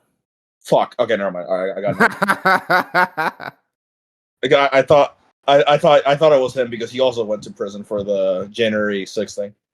Nah. Wait, there's another guy. Well, no, he didn't go to prison for Jan 6. You know, the guy who somehow he didn't go to prison for Jan 6, even though he went into not only he went into the Capitol building, he went into the Speaker of the House's office and took a photo of her email. Somehow that guy didn't end up going to prison over Jan 6. Elijah Schaefer. He might end up getting a video now because there's finally enough content. And he's gone through a proper arc that's worth Oh yeah, covering. I was gonna ask. I was gonna ask about Elijah Schaefer. I was like, I feel like he would be a good video because of like I because wanted to apparently his do. kids went missing. Like, what's that about? Like, what's going on there? Oh, that was bullshit. What actually happened is that his wife divorced him and took the kids. And it's not like he didn't know. Is right? Is that he's been cheating on her forever, Right. and Yeah. like he Yeah. Of gets course. drunk and he has a drug problem, and he also some files will come out that show that he's schizophrenic, and he also might be a pedophile because he Oh. like inappropriately touched some 16-year-old kid while he was a youth pastor at some church. Oh, of So course. all this stuff has come out about this guy, right? So He'd be a good video. Yeah, Elijah. here's what I actually had an idea. I had an idea to talk about groypers, but it would be like me every episode, every time I do a video. It'd be like a repeatable format for me. And I would call it either it'd be I had two ideas for it. My audience said they preferred the name Groiper Geographic, but an alternate name was also Groiper Files. So this video format, right, would just be every time I would just talk about a Groiper, maybe multiple Groipers, and I would just go in depth about them. And I feel like Elijah Schaefer is an example of a Groiper file who I could cover in depth by himself. I wouldn't have to bunch him in with some other Groipers. Yeah, which is very interesting that Elijah Schaefer is just a Nick Fuentes minion, considering that Elijah Schaefer is significantly bigger than Nick Fuentes. No, he is not. Don't be fooled, bro. Don't be fooled by the genjutsu. Rift Wait, what? TV Like ain't shit. slightly offended. Fucking got all the big people. What? That was a while ago, bro. He's followed up way hard. The Yeah, I reason know, why, but yeah, like, right? I like objectively, I feel like the normie would know Elijah Schaefer and not Nick Fuentes. Normies do not know who Elijah Schaefer is, bro. Am I Maybe if overestimating he Elijah stayed Schaefer? that big, if he would have stayed like on that mainstream wave, maybe. But he's become a niche figure now. There's a reason Hmm. why he clings to Nick Fuentes' nuts so hard. Damn, I'm so damn. Okay, I thought I was more in tune. Okay, I guess I'm not that in tune. Fuck. I understand the dissident right meta. It changes a lot. People don't know. People think Uh, that it stays very stagnant. There are people who keep using the term alt right in current year. I'm like, dude, bro, alt right has been dead since 26. What are you talking about? yeah, Alt like right died at Charlottesville. What are you talking about? yeah, I remember literally like just yesterday I was watching Dankula's newest video on Frankie Boyle, and Dankula went on like a whole thing about like how the alt right that term has been dead for like a really long time, and the fact that Frankie Boyle was using it like in 2021 was really interesting. Hey, what are you talking about? Alt right, bro. Like, get it together, dude. Oh yeah, speaking of alt right, there's a little bit of self promotion, but also like related to the point. So I'm in this like group of writers. It's me and like three other people. Like we're gonna become the next big thing. You So got to look up. believe it. We are called the alt writers. Because get it, because get it, we're we're alternative writers. What are you talking about? Be What are you? prepared for very obnoxious people to come at you just for like having that name. Yeah, no, we literally made that joke because for that, like people were gonna like look at us weird. Um, but yeah, no, but like no, we're not political guys. We're probably like we're alternative writers. Like what are you talking about? Uh, but yeah, stay tuned for that. Um, let's see. Actually, let me throw some names here. Hold on. Let's see. Who are some groypers that you could do? Uh, Ali Alexander. That's a good one. Oh, Ollie Alexander. Is worth it, right? He has a lot of low he had a lot of lolcow tendencies before he was pushed into the shadows by Milo after Yeah, Milo revealed to the world that he was a pedophile and that Nick Fuentes was shielding him and all yeah, that shit. Right? yeah. So That's a yeah, good. he believed that he was a time traveler and shit like that. So yeah. Yeah, that's a good one. Ali Alexander. Let's see who else we can throw in there. Nah, would Jaden count? No, Jaden has been he's basically been Nick Fuentes' top A log for a pretty long time ever since he left Nick's side. Like, has it been 5 or 6 years now? Since Yeah, he like left America first, right? Because it was yeah, yeah, gay and Nick was gay and Nick was trying to get in his pants and Nick was mad at him for going on a date with a girl instead of spending. I don't even remember what holiday it was. Was it Christmas that Nick wanted to spend with Jaden, but he decided to yeah, go on a date with a girl instead and shit yeah, like yeah, yeah. that? And then after he left, he was so crazy, so boy crazy. He got a fucking black light and started checking his furniture for Jaden's cum. The idea that his friend was fucking a woman on his furniture just drove him mad. Damn, Nick Fuentes might actually be gay on ironically. Might be gay. What do you mean might? You still say might. Because we got What do because you we mean? because we got to keep that mystery. It's not even a closet. Can you even call it a closet if there's no door? Can you even call it Um, a closet when like you can see it from as soon as like you walk into the house? well, it's like Baki, like use your imagination, like It's like don't. basically a fucking bedroom he's living in. We call it a closet. It's a living room, bro. But we got to keep that mystery. So he might be gay, guys. So stay tuned. um, okay, fuck it, yeah, okay, Jaden will count then. All right, I'm gonna say like three more real quick. I don't know if he counts as a groiper, but Beardson. Yeah, of course. Beerson, Okay, 100%. He's like the stereotypical groiper. He's like the first guy I would name as a groiper, I honestly. I asked that because I haven't been keeping up, so like that's why I asked. Oh yeah, he still sucks Nick's dick. Nothing has changed. Okay, so yeah, Beardson, that's a good one. I think he actually appeared in. He has some lore because I remember he actually appeared in a documentary by Vice, talking about like the dissident, right? And but for some reason he was chosen to represent it, and I'm like, okay, why? They chose What him the, because deliberately because he was retarded. That's what they do. If I'm going to make a documentary and I want to make these people look as bad as possible, I go to the people who are the dumbest motherfuckers who are willing to talk on camera and I have them talk to me. I interview them personally. This is why these groups or these cults or whatever, whenever they're being interviewed, whenever journalists come around, they're like, don't talk to the press, don't talk to journalists, because they know you just need that one stupid member who says some shit and they make everybody else look bad. But of course, Nick Fuentes, he's hungry for clout. All of his members are hungry for clout. They don't really care. They really want to be seen. So, they'll get on camera and say some dumb shit anyway because it doesn't matter. Because not like they're a serious movement. yeah, no, like, yeah, and also, I kind of forgot a bunch of Beardson's lore. I'm gonna have to like review that the other like some other There's stuff. not that much for you to even remember, so it's not that big of a deal. I think you'd be able to make like a good 15 quick little 15-minute video, so you can The like most get. important thing to know about Beardson is that he's a dwarf and his wife left him for a black guy, and that's about it. Yeah, honestly, okay, yeah, that's good. That's a good like little Aesop, Mikey's Aesop fables. You know what I'm saying? Okay, two more. Let's see. Okay, I don't know how much lore there is on him, but does the name Catboy Kami ring a bell to you? Of course it does. You can't Yeah, think about any part of Nick Fuentes' deep lore without thinking about Catboy Kami. He still makes yeah, content, by the way, but he just doesn't hang out with Nick anymore. I guess because he's not a twink. He's still in good shape, though. yeah. He's a twunk.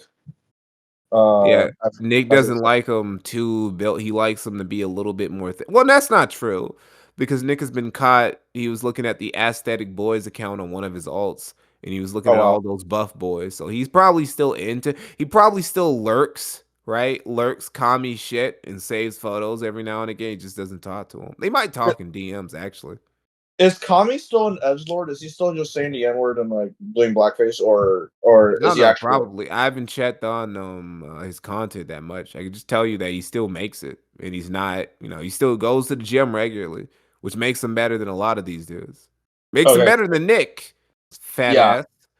yeah, Fatter no, he Nick. gets, the more the Mexican genetics come out. He's gonna look like Uh, somebody's abuela. It's pretty soon.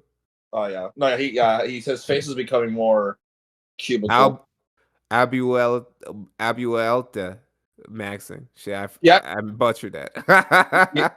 you know what's crazy is that he actually had a really sharp chin back when he was back when he was like in the early 20s and like early teens. Like yeah, he actually had a really sharp chin, and Yeah, that all that the McDonald's didn't catch up to him until, recently. yeah. That's, He gonna learn once he hit 30. He's getting up there. wait, how old is Nick Fuentes actually? He's like 27, I think. Wow. Sometimes you forget how young he is. Uh, freaking okay. I don't really view him that much as young because I don't know, we aren't that far away in age. It's why I never understood the whole like you a whole ass grown man, bro. Like what are you talking about, young? And also further proof that he's gay, because it's like so you get to all you're borderman 30, right? And you've never had any bitches like ever. You've never had he's had so many gay scandals, so many pedo scandals, so many gay pedo scandals. It's both But of them. he's Just never had a scandal with a woman before. That's weird. At least you would think you would have like a pedo scandal with a woman. But no, like not even any underage girls, right? It's always teen boys that he and his minions are always just buggering. actually, remember in the freaking this actually happened really close to me, and I really hate that it happened that close to me. But remember the whole, so that's already a clue that I on where I live, you guys. So but remember when Nick Fuentes went to hang out with Clavicular, Myron, um, Andrew, and Tristan, that other guy that I'm forgetting his name, and they went to a fucking strip club. I know I'm missing like five people, like just, but you get the deal. It was Nick Sneeko, Sneeko, yes, both of the Take brothers yeah, yeah, in Clavicular. I think was there another guy and there? also I think it was just Myron. those guys. Oh yeah, Myron. Yeah, I keep forgetting about him. There's also one more guy, but I'm forgetting his name because I know he's not that important. And yeah, so it was streamed, right? And one of the guys, I think it was Cloud, he actually was like offering Nick. Well, okay, hold on, my wording isn't be crazy here. Hold on, he was actually offering Nick to like fuck girls, and the girls were like not even that disinterested. But Nick deadass was like, no, like literally no, like Yeah, he yeah, was acting very he didn't wanna talk to anybody, just sat in the club on his phone. You know that fucking meme of the dude who's just, like, standing in a corner with a drink in his hand, yeah, saying, like, "These guys don't even know that I'm too good for this party." That was yeah. basically Nick, right? Yeah, you know what? I can kind of respect that almost. Like Nick really just doesn't like women. Like he really like like but he might be, but he's still gay. Like you know what I'm saying? Like it's not even like it's like but yeah, he just doesn't like women. That's almost kind of commendable. Like he really is just going the extra mile to just not talk to women. Well, there's no Um point in him to even pretend otherwise at this point because it's really at the point now that if you don't know that Nick Fuentes is gay at this point, there's no hope for you.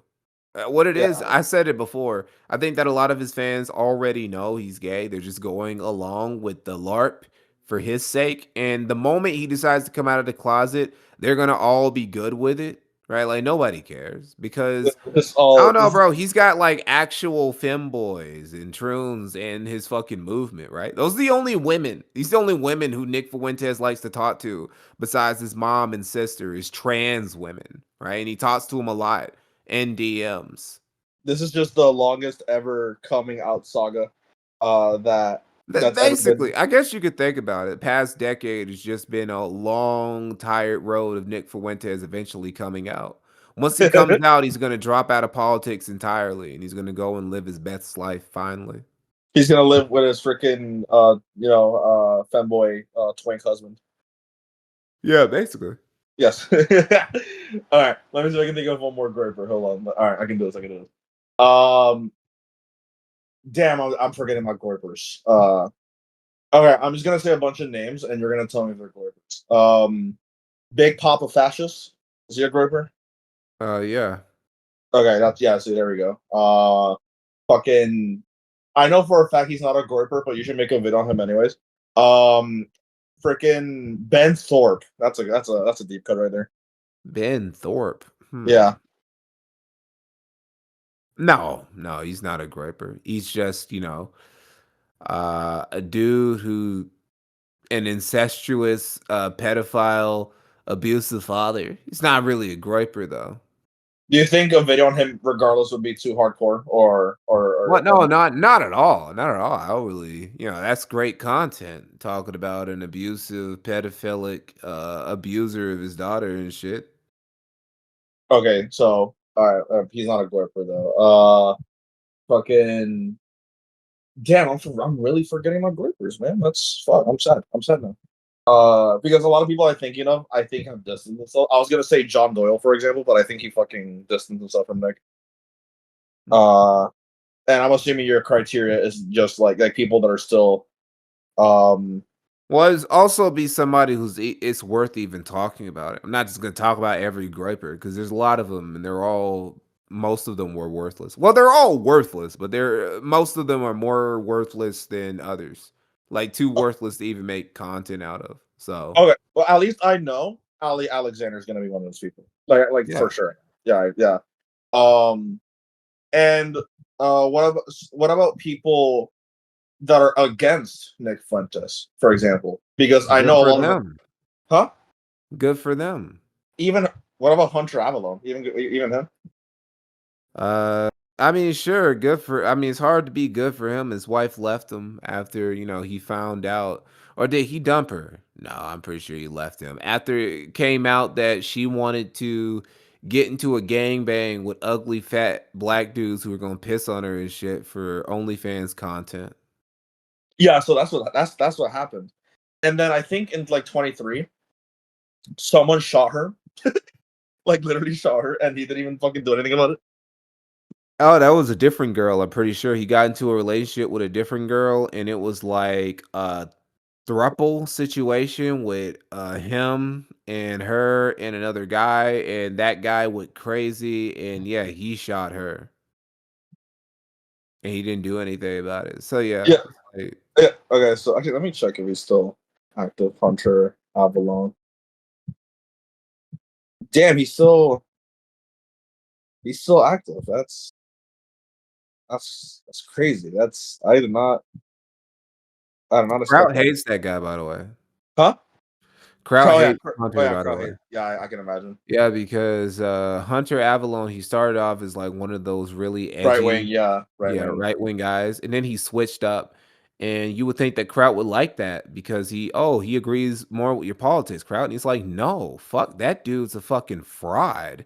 He switches it up. That guy has no principles. He has no beliefs. See, Kraut is cooler with PPP because even though PPP does not share Kraut's politics on most issues, PPP is at least like legit and he's consistent. He has principles and shit. He sees people like Hunter as fucking snakes. Like even before he was proven to be a total lol cow, right? Like Kraut was never cool with that guy.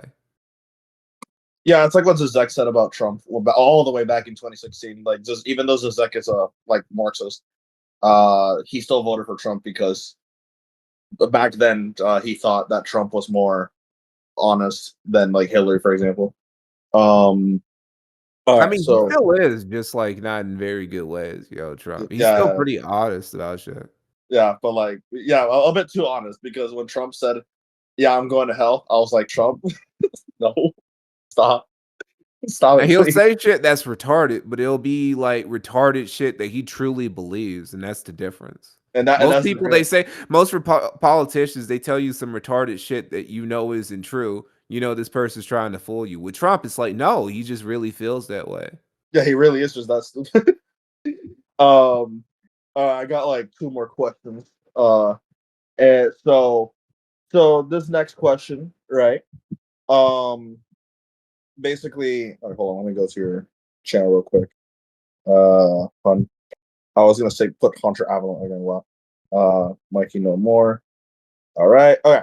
So yeah, so another question that I had is, uh, have you had any? Well, I have three. It was more like three more questions, but have you had any help from other creators or other A-loggers or other like people or even enemies of these people to help make your content? Like I'm just gonna say some bullshit, but like has fucking Nerdrotic or something like helped you with the Commons Gate video? Only once, and it was for the Cometscape, the second Cometscape video in particular. There was one guy, I don't want to say his name, right? But he was helping me with some shit behind the scenes. Well, no, there were two guys. Two guys who were helping me with shit behind the scenes, giving me access to a lot of clips and shit, a lot of which actually didn't get used in the Oh, shit, right? Oh, I didn't use it in the final cut though, but I still appreciate their help and had some good conversations with both of them. So those were two examples. Other than that, no, not really. Because here's the thing, a lot of times I don't even tell people the videos that I'm gonna make. It's very rare that I don't even drop a hint until like a week or so out before I drop out a video what the video is even gonna be. So people couldn't help me if they wanted to. If somebody's helping me, then it's gonna be they gave me some shit months ahead of time before I even decided making the video, and then I decided to do something with it. I guess you could say the Kiwi Farms. Kiwi Farms are A-loggers, and they help a lot. Really, yeah, I but just like, steal. I just yeah, but steal like, from 'em.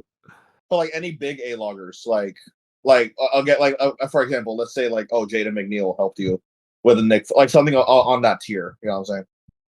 Well, Jaden has kinda helped me in that, he shouted me out, and also, he, like, spread a clip of mine, and well, he tried to put me on game. Jaden tried to say, "Hey, man, that one clip you made about Nick, that one actually went kinda viral on Twitter. You could do that more often and put those on Twitter, and you can get some views off that." And I'm like, "Yeah, you know what? That's a very good idea, Jaden." And then I never did it because 'cause I'm a lazy fucker. Oh my god, that's so mean. Oh man, that was a good advice. That's advice I need to use as well because fucking it's been like more than three times already. My own guests have told me, listen, you need to like cut these interviews up in clips and post them on YouTube Shorts. And I'm like, yeah, that's a good idea. And then I never do it. So so I know how that feels. Uh but so okay, that's cool though. Jaden actually do. Um or what about like the Dave Moscato one, like or the Dave John Fenley one? Those ones I know people you had to probably had some help because nobody fucking knows them. No, no, those were all me.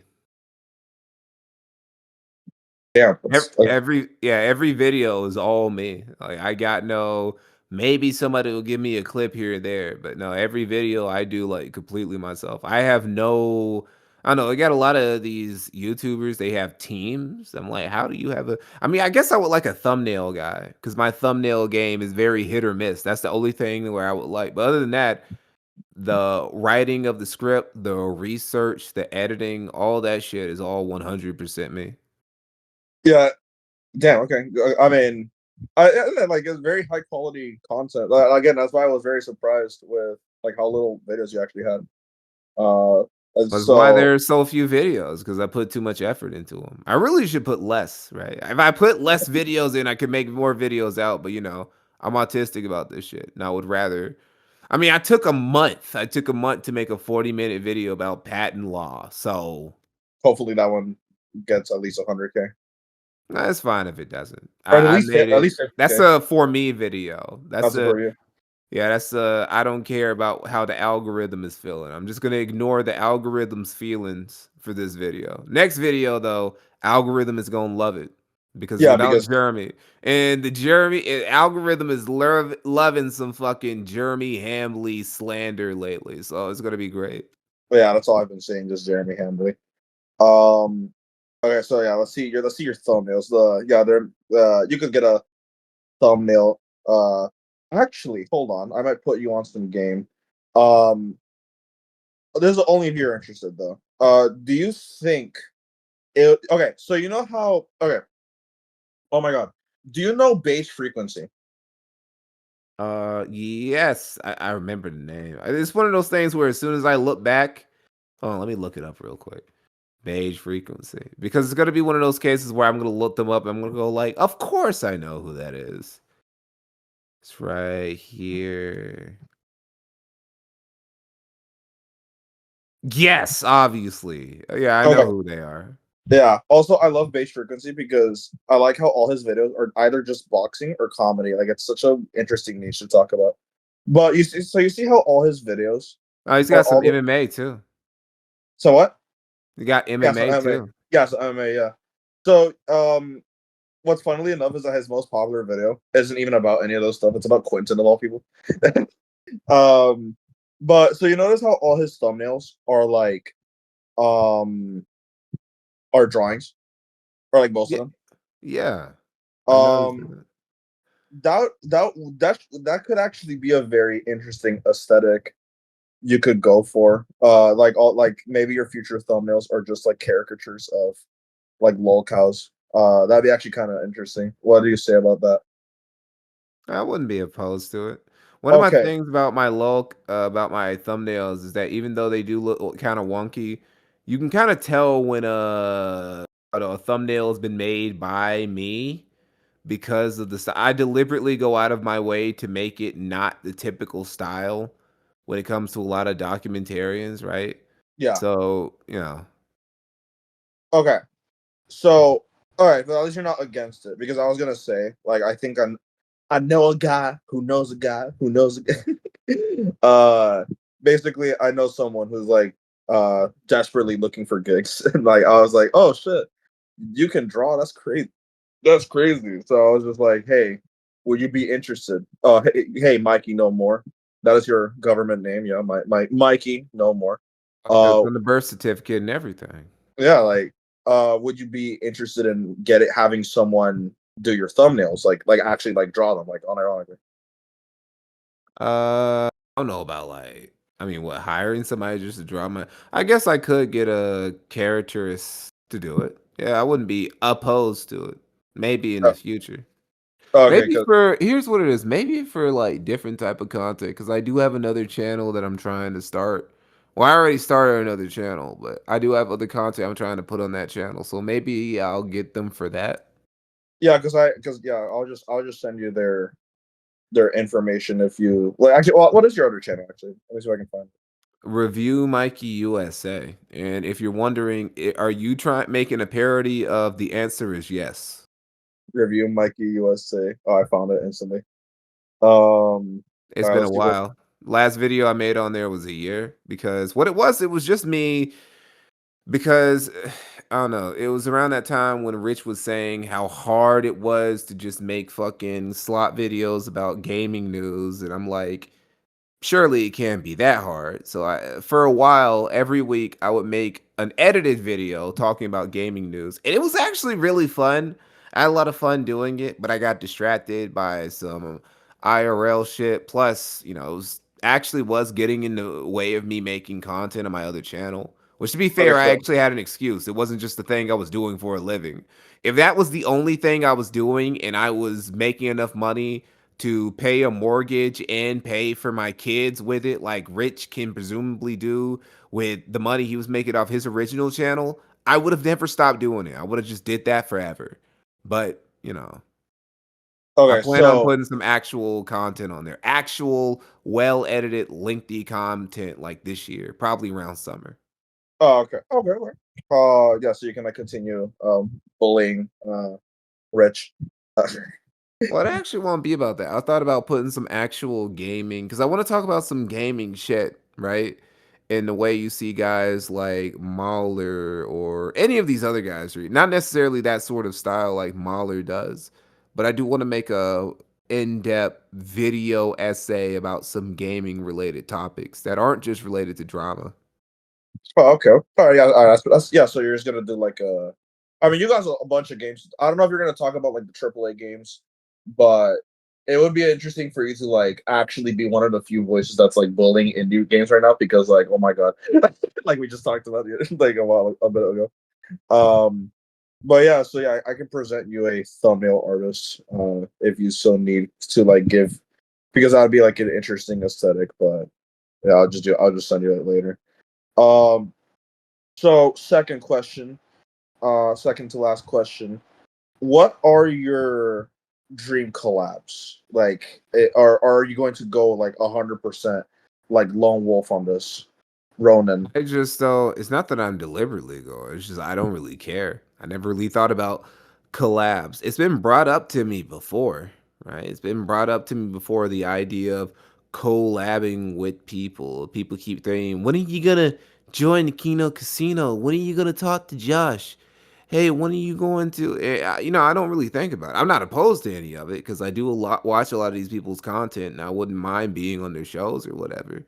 But my main concern is just making my content right now. And if I happen to link up with other people along the way, that'd be fine, but it's not a priority. I don't have any dream collabs really. Uh, have you actually gotten messages from like Josh or like all or any of those people? Yes, Josh actually DM. I worked with Josh before. I guess it's like a pseudo collab. It was for his Julays, the lolcow of the year thing that the Kiwi Farms does.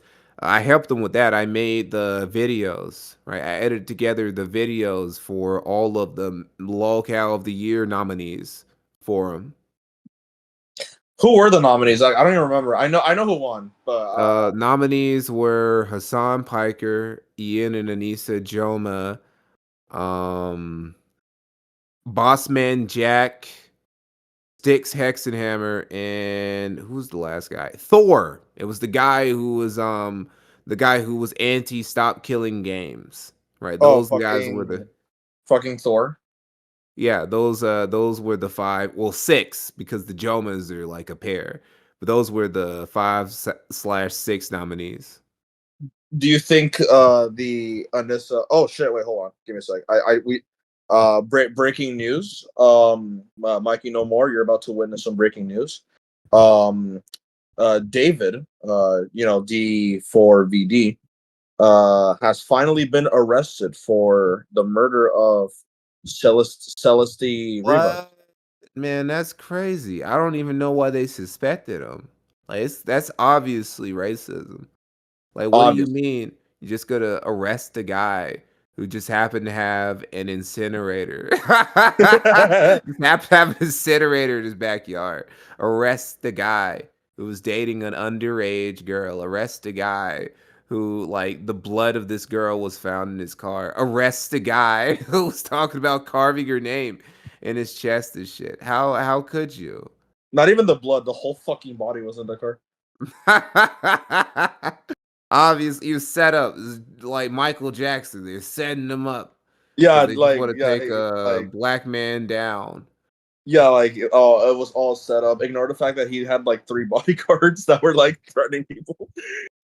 Like yeah, so yeah, for some breaking news, David has yeah, is that like some a friend just sending to me right now. Yeah, he's finally been arrested. So let's clap it up for the police for actually doing something I never fucking understood, like, he's rich, right? So if you're rich, you can just like pay a girl who looks like a 13 or 14-year-old girl, but who's actually of legal age to do all the weird shit you want. So to why could crew. that's basically what Turkey Tom did, right? Like he was doing the age play shit with Yeah, legal age women. And it's like, cra- I mean, look, if you got clout and you got money, you can just get bitches to do that. You don't gotta like actually be a pedophile or a weirdo with like underage women and shit. I don't understand. I guess it's just like if you're that much of a freak, you can't just be settled for anything. You gotta have the real shit. She just the really bad thing is that if you actually look at pictures of the girl, she just actually looks fucking 12, like ill, like David, what Yeah, the she fuck? looked very young. Yeah, like she just Then actually looked again, like. I know a lot of young looking chicks. Wow, I know a lot. I do know some very young looking women who you would think that they're the type of women who still get carded even into like their mid and late 20s. So Yeah, but she just dead ass looked 12, like literally, like literally no way you could confuse her for like an 18-year-old, like or like you wouldn't even suspect that because it's true she wasn't even fucking 16 yet. Um, and yeah, like okay, so that was kind of a pseudo question. This wasn't in the list of questions, but now that this just happened, what is your opinion? We're gonna get philosophical here. What is your opinion on the whole philosophical debate between separating art from the artist? I feel like it's a necessary thing, right? Because there's some people there's like, do I even really even care? Do I even give a fuck about who the person behind the art even is? I feel like if I know who the artist behind if I see a piece of art, if I get a piece of art and I really fuck with it, I almost don't even want to know who the person who created it even is because I feel like they'll ruin it for me. Like if I play a really good video game, if I watch a really good movie, I read a really good book, and I didn't know who the person who made it was beforehand, I'm almost afraid to look them up because what if they end up being a piece of shit or just a really obnoxious asshole? It'll like ruin it for me. It'll ruin the art for me. It won't ruin it because obviously art stands on its own, but I don't know, it'll bother me somewhat. And So there's some people, yeah, check this out. Do you still listen to R. Kelly? of course. Ignition remix is like that shit is a banger till we die. So that doesn't change anything. That's a perfect Yeah, example, actually. Cause um, like, um, damn, it bothered me, bro. Why you made these bangers? Why'd you have to piss on 14-year-old girls? The fuck's wrong with you? Another yeah. example of a guy who just you could have gotten a 20-year-old woman who's built like she's still a middle schooler, and you could have done the same freaky shit completely legally and never had to have gone to prison. But you know. Unfortunately, Trapped in the Closet is still a bop. This is what I never understood about Harvey Weinstein. Nigga, why didn't you just pay for pussy? Just get an escort. Why are you bothering women? Why are you Yeah, bothering women who don't want to be bothered? Just pay for a prostitute and be done with it. You could have a harem around you, a harem of paid women like you're a Dubai oil prince, but instead you go harassing women who don't want to be harassed and threatening them to take their careers. Well, I don't want to take away too much agency because at the end of the day, you can just choose not to suck the producer dick and in exchange you don't get to be famous, but on the other hand, you didn't have to suck a dick you didn't want to. But you know, some women are willing to take that exchange and then they act like they had a gun to their head. When really it was just you could just be less famous than you would have not been if you hadn't have sucked the producer dick. I mean, who Anyway, knows? I've kind of simplified it too, but still. I mean, who knows if Harvey Weinstein? He probably really just was like her, like really like threatening them. Like, there's probably a couple of threats in Oh there. no, he was definitely a creep. He definitely deserved to go to jail. I'm just saying that there are some the casting couch. Although you kind of have to consent to be on the couch to begin with. Not trying to excuse him literally stopping women from leaving his place when they want to go. I'm just saying there are examples of what I'm talking about. Like the Suikina, what's this dude's name? Ikuna? You know what I'm talking about, right? Am I? Do I? Sikuno. What he do? Sikuno What? is like a perfect example of this. Like he's just fucking around with all these other e-girls and then they come out later. And you got this one bitch who's literally like, and and he told me to come over to his hotel room and I was like, okay. And he's like, hey, you want to suck my dick? And then I'm like, okay. And then we went to sleep together. And then the next morning I let him fuck me raw. And it was like, oh, I just feel so abused. It's like, Was okay. he? Was he even? Wait, was he? Okay, well, she's not underage, right? No, no, none of these women were underage. Did she say that he was being forceful, or was he just being like, "Hey, No, what?" 100% she said in the video, 100% consenting. But he was being manipulative because he had a girlfriend, and I don't know, Oh, she didn't know that she was helping him cheat. So I guess that makes him a predator. Oh, that makes him a shitty boyfriend, definitely. I don't know about predator though. It wait, seems it's like you wait, just gave what? wait. Wait, I misunderstood. I thought you said like the girlfriend was like a cuck queen or whatever. Yeah, Is she that what- is though. She is a cut queen because just recently they dropped he dropped the message that's like a response from him and his girlfriend. And his girlfriend is saying, I didn't want this to go public. And she basically, I don't know, she basically is forgiving him for cheating on her with like 30 other women or some shit like Well, that. So she okay, basically is a cut queen. okay, yeah, she is a cuck queen. All right, wow, nice. Okay, so that just makes the other girl look worse then. That does it. Yeah, who Uh, expels it and shit like that. yeah, It's who a was like very trying big to? story. I'm surprised you didn't notice. I think I did, but the thing is that I fucking suck with Japanese names. So like, Oh, he's so not a like, Japanese person. He's an e-celeb. I'm just Sukuna. Yeah, this is my what? fault. This is my fault. Oh, that's fine if you weren't plugged into the e-celeb drama. I'm plugged into it because, I talk about it, but No, it's like I feel like I've heard of something that like it was like some girl like I heard like some girl was talking about like a hotel like I knew the basics. I knew that. I just didn't know the names because I forgot them because Japan or Japan like you said Sukuna. I was like, oh fuck, it's Japanese. Like check this out. Like my favorite thing ever, like piece of media ever. You're gonna like make fun of me. Is JoJo's Bizarre Adventure.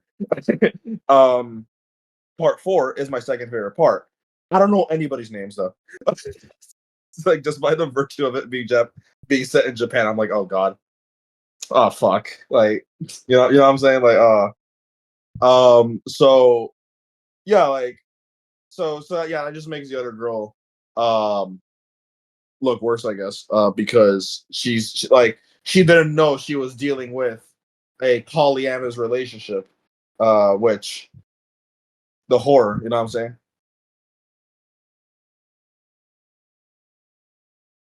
no, it wasn't Um, really polyamorous. He was just being a cheat. He was being a fuck nigga, right? This guy absolutely was being a piece of shit. But he wasn't a predator, like how they were no, trying to paint him out to be. This one guy, do you know who Mugen is? yes, Okay, so Mugen made this video about this guy. He was obviously coordinating with one of the guys that this dude Saikana was fucking because he literally had this girl drops her docky, her Google Doc, as they all like to do. And yeah, within an hour, Mugen had this big hour plus long documentary ready to go. So obviously this was something they had cooking for a minute. So documentary comes out, people are like, hey, this kind of shit, because you're trying to paint this guy as like a monster, and all he's being is just like a cheating asshole, which ain't really the same thing. All yeah, these no, girls no, no. are of age, all of them consent. He's not like beaten or he's not engaging in any of the scaring the hoes activity. In fact, he's got too many hoes, to be honest. So, Yeah, and now his people, girlfriend forgave him. yeah, Like, which, kind of L for her, I'm not gonna lie, but still, it's like, he didn't do anything like heinous outside of just being a bad boyfriend. I'm just being a So hoe. Yeah, I'm just being yeah, a male hoe. Um, actually, that'd be kind of a good video, no? Like, or you're not into that like that like you're not into that like realm just yet. We'll get there though. Uh, one day. Actually, that was another question I was gonna ask. Are you? Do you know what a career cow is? I think can you tell what the definition is? That's actually This is something the Kiwi Farms uses. It's basically, from what I understand, it's basically a lol cow who's like successful, basically like really successful. okay. Like an example of this, I'm gonna say three examples: Kanye, um, Patrick Rothfuss, and Elon Musk. Okay. I wouldn't know. I'm not sure if I would call people like. I mean, Kanye definitely has a lot of low cow tendencies. I guess I can see where they're coming from. Yeah, I get it. Patrick Another Rothfuss. That's what I. That's kind of a confusing one. Why is he a lolcow? I mean, I know he's a lazy fuck who won't like finish his book, but George R. R. Martin is just like that too. Okay, so first of all, you're the first guest because I usually tell this story to all my guests as like a moral, like more like Aesop fable, like you don't fucking continue making videos, don't be a lazy piece of shit. um but you're the first guest that actually knew who he was before I even said his name, so or before I even said anything. So props to you. Yeah. I read his first book, and I didn't bother reading any the next one because I'm like, oh, he still hasn't finished the thing. Oh, I'm not gonna bother then. It's like Yeah. getting into Game of Thrones. I would have never gotten into Game of Thrones if I had known that he was never gonna if George R. R. Martin was never gonna finish the shit. Oh, did What's you the read all? point? Did you read all 5 books and like wanted to like kill yourself a little bit?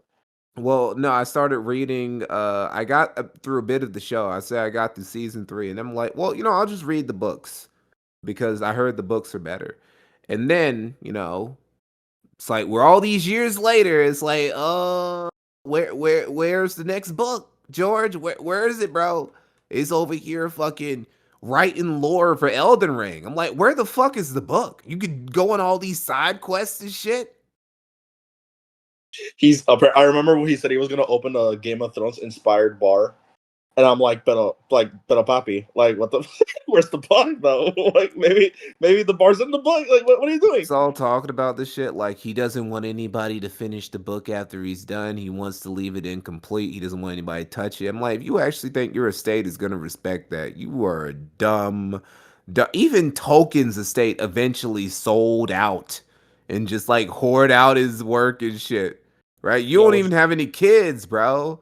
Your that was wife, you actually better hope she lives a very, very long life, because he doesn't have any kids. And whoever gets that shit after him, they are 100% selling that shit to the highest bidder. yeah, that was actually a really big shock to me when I first learned about it. That George R. R. Martin doesn't have kids. I really thought he did until I found out he did it. Which, oh god, it's like fuck. Um, like here's a really good video of why George R. R. Martin won't finish the book. It's more philosophical than like economical. Because it explains like the whole like how George is and I know by definition I'd be considered this too, but the problem one big problem with George R. R. Martin is that he's a postmodernist piece of shit. Uh, he's a postmodernist asshole. Um, and not saying postmodernism is bad. That's my writing style. But like Game of Thrones is very like anti Tolkien. You know what I'm saying? Like it's very all that. And that's how initially the book started, right? It was actually supposed to be 3 books. Because it initially started out as a climate change allegory. Because like that's what the White Walkers were. They were a climate change allegory. Um, wait, Of are you course. talking? Oh wait, I couldn't tell if you were talking because your green the green light was going on. Oh, Uh, okay, that's fine. I'm sorry. Outside of I was looking at the thing you shipped me. okay, yeah. But yeah, like basically, it was a climate change allegory. But then, ironically enough, just like how real life works, George R. R. Martin got too distracted by the politics of his own fucking world, and it just kept and the more subplots just kept coming and coming and coming and coming until he just doesn't know what to do with it anymore. So yeah, George can't finish it. He doesn't know how to finish it, and sorry to all the people that start. But the reason why Patrick is a career cow is because apart from he started his first book, right? 5 years later, he made his second book, so already off to a bad start. It's been now 17. No, that's a lie. It's been like 16 years since his second book. Um, and this is why he's considered a career cow, at least in like the writing world. It's because, well, first his wife left him, so let's get that out of the way. So let's get that out of the way. So that's one. The second thing is that in like 2022 or 23, I don't even remember the years anymore. He did a live stream where he was like, "Okay, guys, so if I'm playing Minecraft right now, and if I manage to kill the Ender Dragon before y'all donate me $333,333, I'm gonna give you an all exclusive first peek of the book that I've been writing for the past 13 years." And people were hungry by that point. And they fucking overkilled it, and they gave him like 500K or something like that. Because he was gonna donate it to a charity called World Builders, which apparently that charity turned out to be a massive fucking Ponzi scheme. Apparently, um, Of course, and it's getting and better and better. yeah, and fucking so hey, there was no first chapter. He actually promised a lot of things. He promised that the first couple chapters.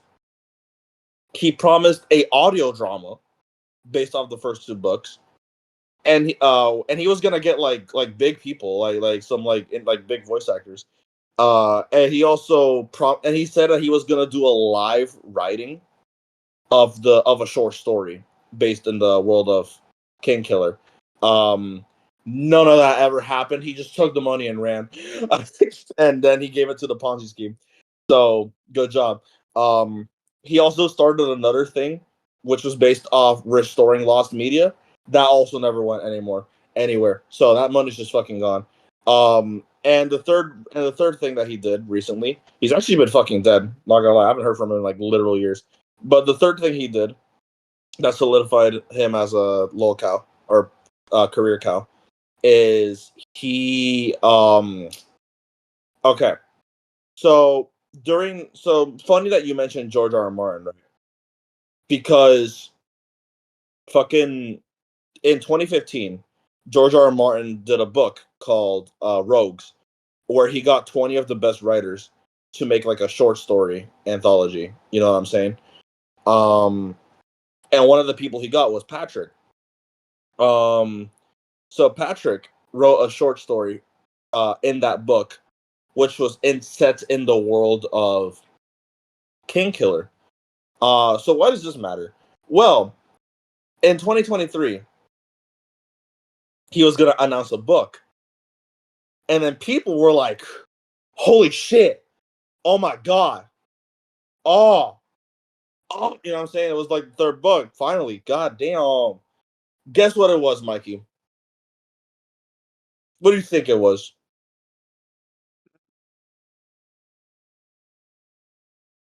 I can't tell if you're talking because every time I talk, I see the green light going on, but like I can't tell if you're talking. But yeah, what That's do you just the think it way I was? do it. I don't know. Yeah, Uh, yeah. You get one shot. You can do this. porn? Porn, that would have been better, honestly, because what we fucking got was a remaster of that short story that we got in 2015. Oh wow, he's just like he really is just a lazy bastard.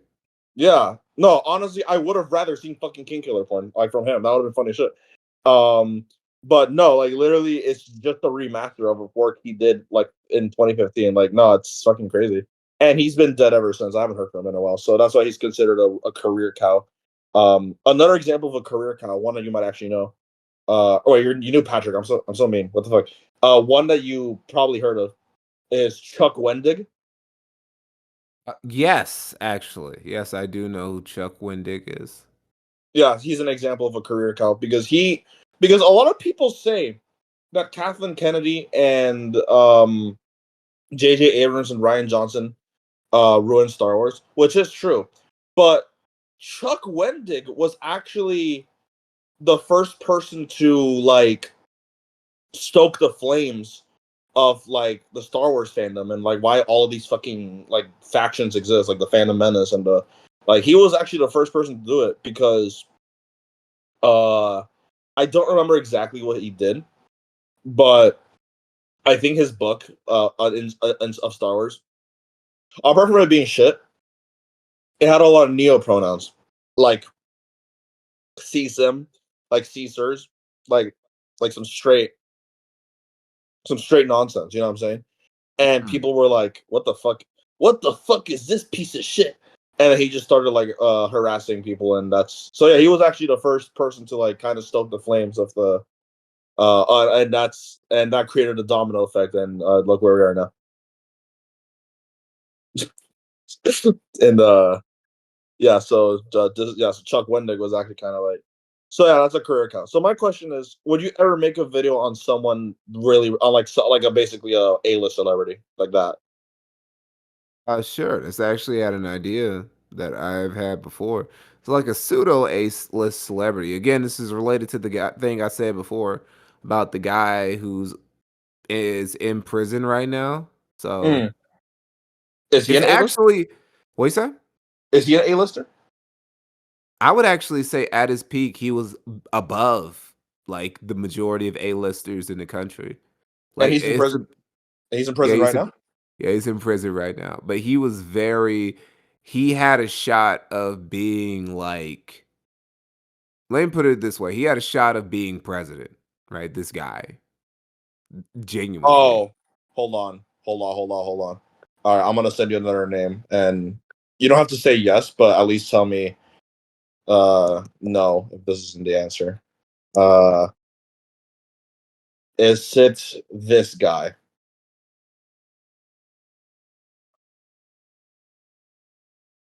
No, but you're getting warmer. Okay, you know what, I'll get there. I'll get there. Fucking. Okay, yeah. Let me try one more time. Let me try one more time. Give me a hint. I'll give you a hint. Yeah. Uh he went on a bunch of talk shows and he was involved with a porn star. Well, it's obviously not Trump because he is president right now. Crazy. Okay, so it's another one. It's another person. Um, and he's in prison right now. Fuck. Okay. How old is he? Or like at least tell me, is he a senior? At least tell me that. He's not old old, but he's old. Okay. All right. Let me see if I can. And he's an A-lister, and he could have been president. Well, he's not an A-list anymore. He's been pretty much forgotten ever since he went to prison. Okay. Last hint. Is he a music person, a movie person, or like what's up? A lawyer. Oh, hold on.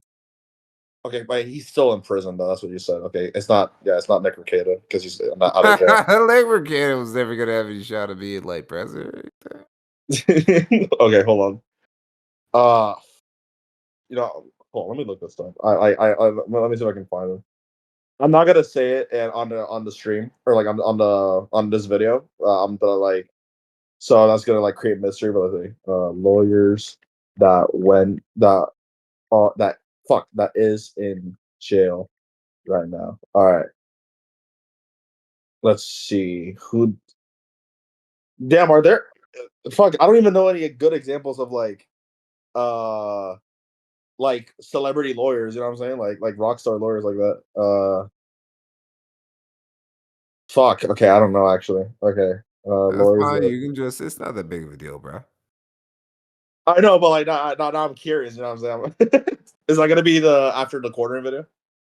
No, it's actually gonna be delayed for quite a minute because I got a bunch of other videos I gotta get out before the it might Ooh, end up being the video I end the year with. It's gonna be pretty big.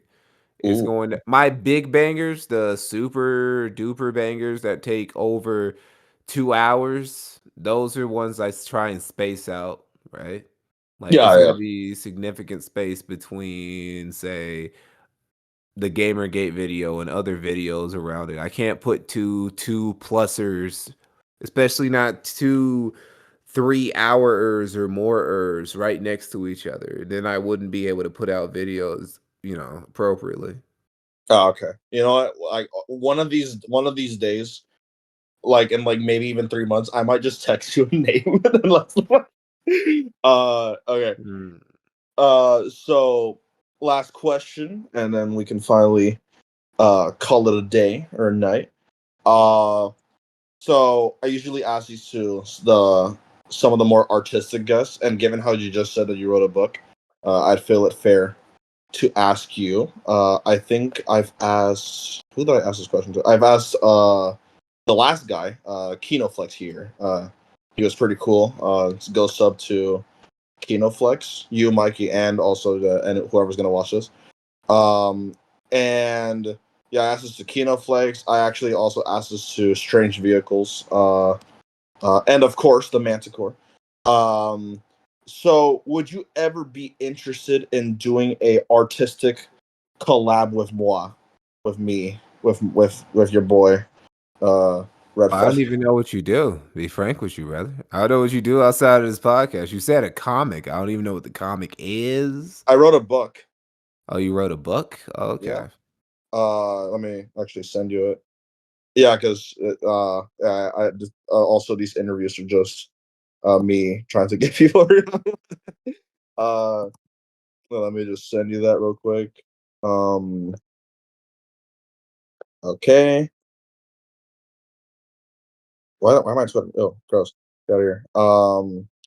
Yeah, so check that out. Look at that. Mm-mm-mm. That is my book. You can buy it right now on Amazon. Smashwords. Uh, fantasy novel.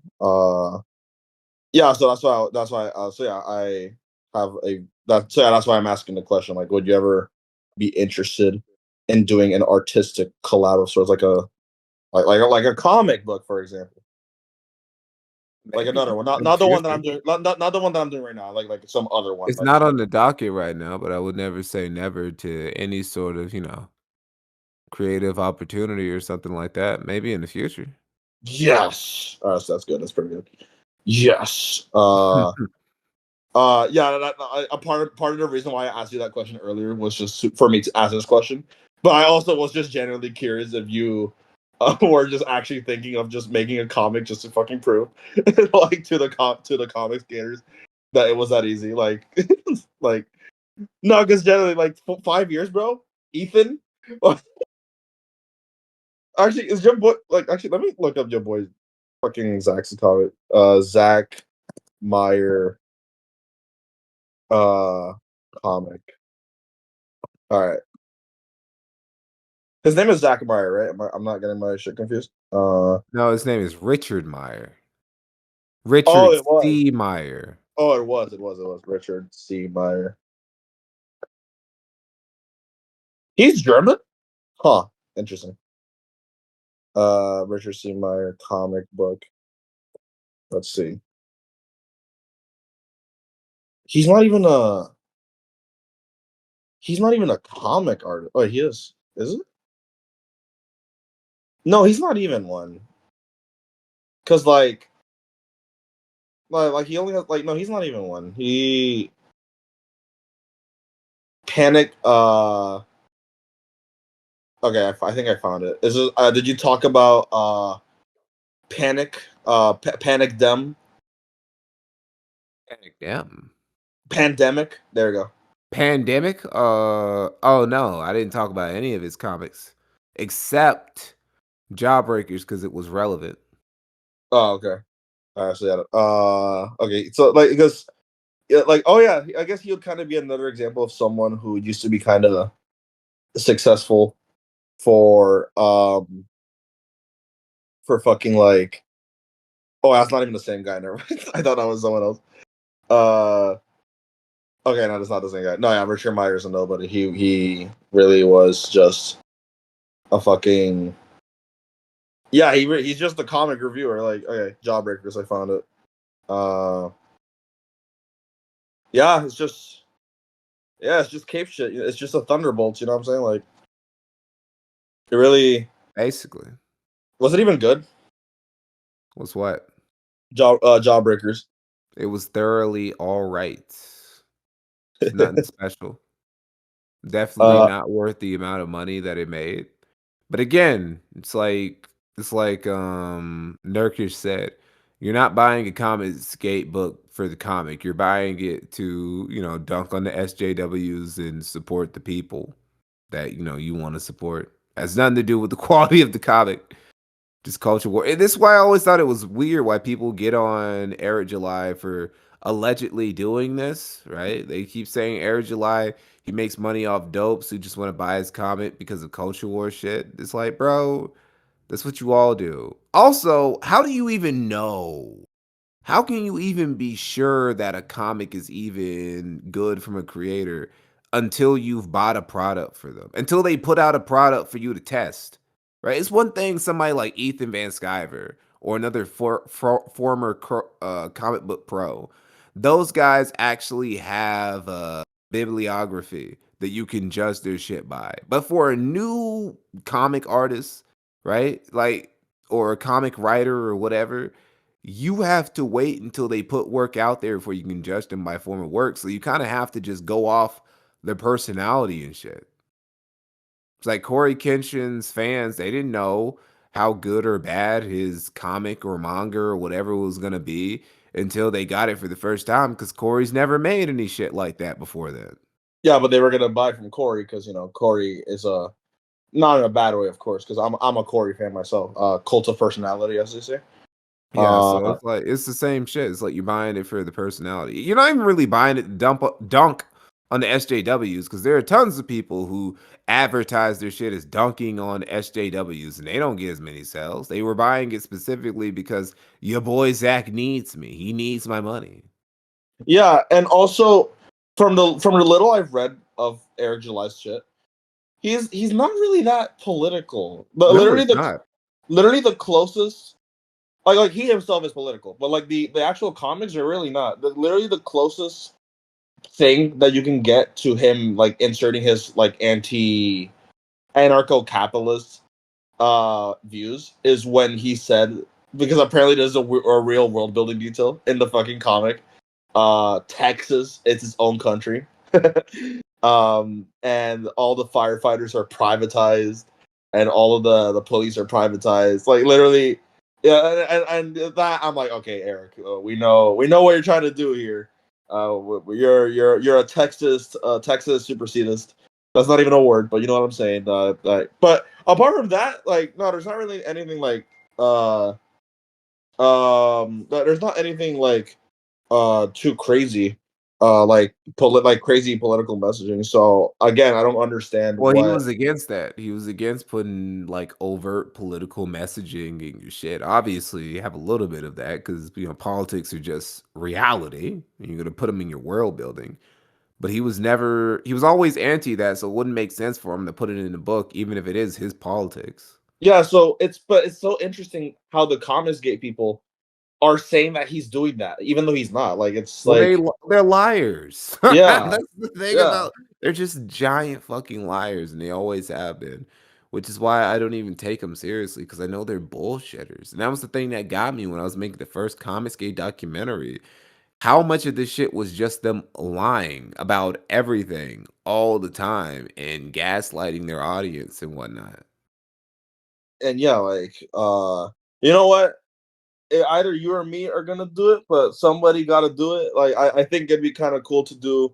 Yeah, like what I said earlier, like just an actual review of like all of the Comics Gate comics, and then we're gonna realize it's all the same shit, and then we're gonna get sick. uh, but yeah, so that's the reality of it. But damn, we've been at this for like almost 4 hours. Fuck. Shit, I think it might be my longest interview. Hold on. Like I think my two longest. Actually, let me check what's been my longest ones. I think my three longest interviews have been okay. Funnily enough, my first video is my longest interview. With the one, the only ER. Wow. So you impressed? You Yeah, I kinda am. Honestly, you tell me about these guests, I actually am kinda impressed.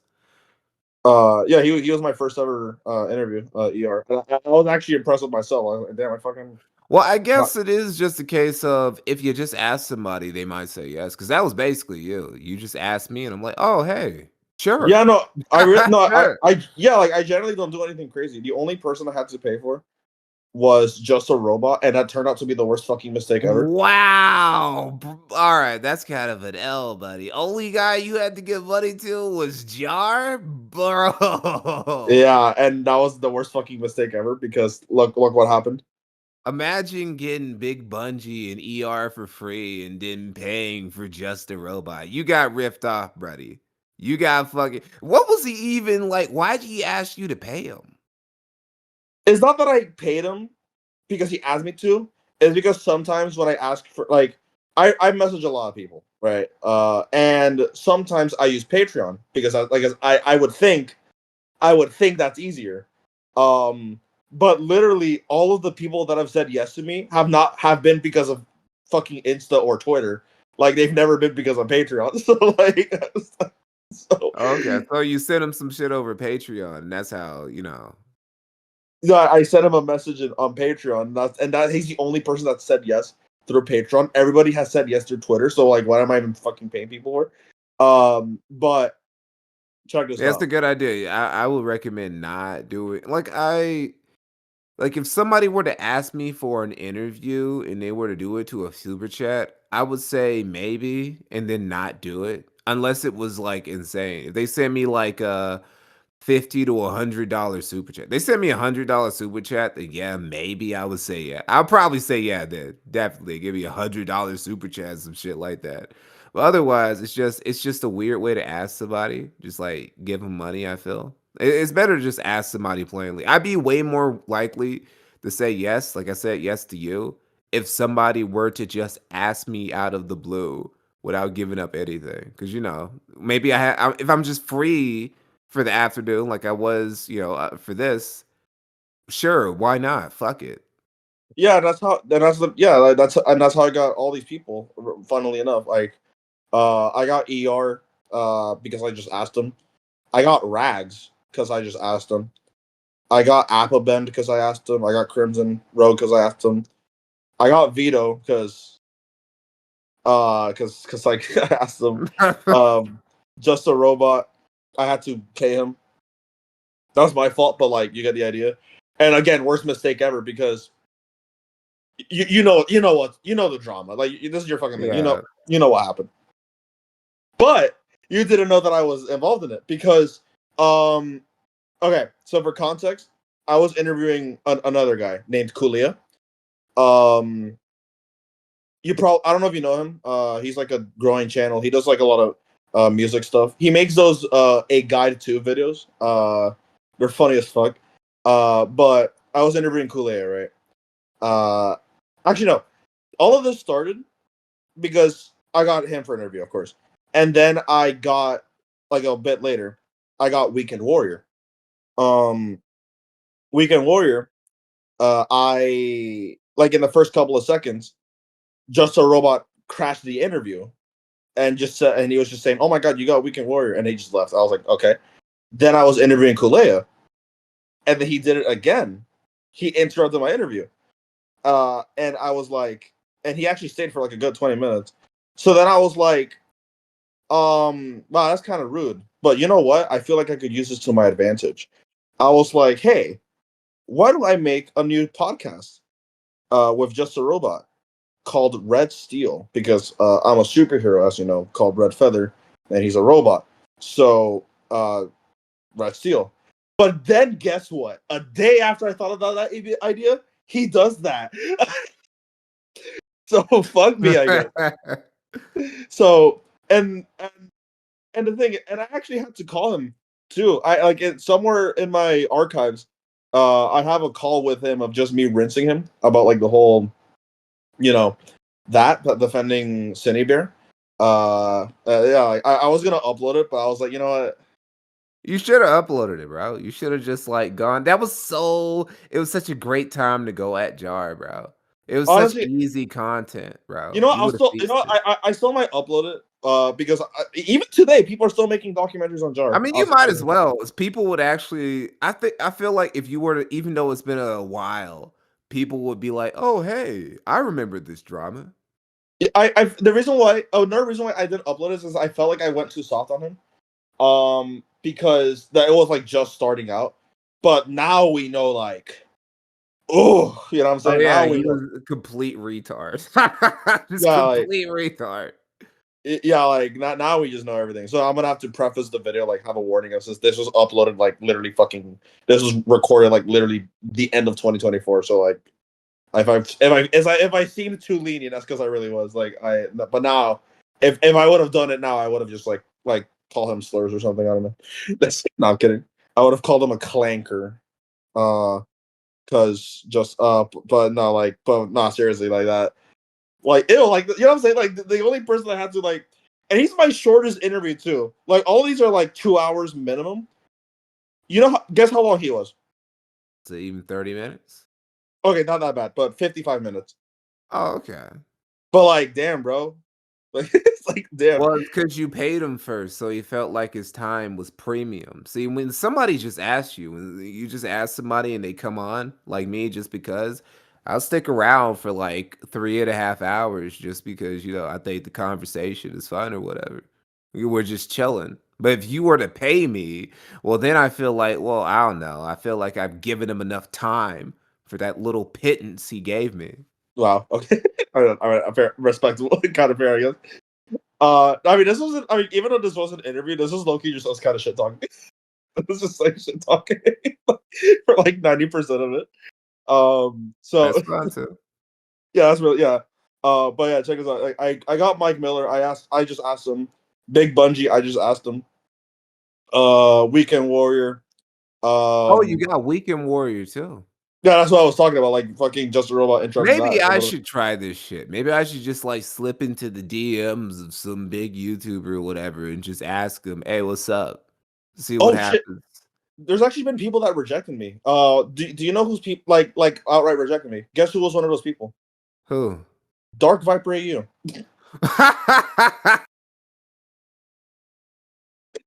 You see, it all connects. It all connects. Oh, wow. Of It, course. yeah, like he rejected me flat out. Matto is one of those people. Matto is one of those people who never should have became internet famous ever. He Who really shouldn't.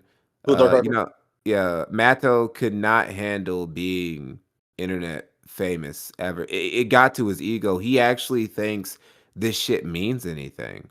Like him being a GTA speed runner means he's somebody, and it Yeah, I know, doesn't, right? right? It's like if I got 1 million subscribers tomorrow, nothing would change. I mean, my bank account would change, but nothing really about me fundamentally would change about a maybe it's the money too.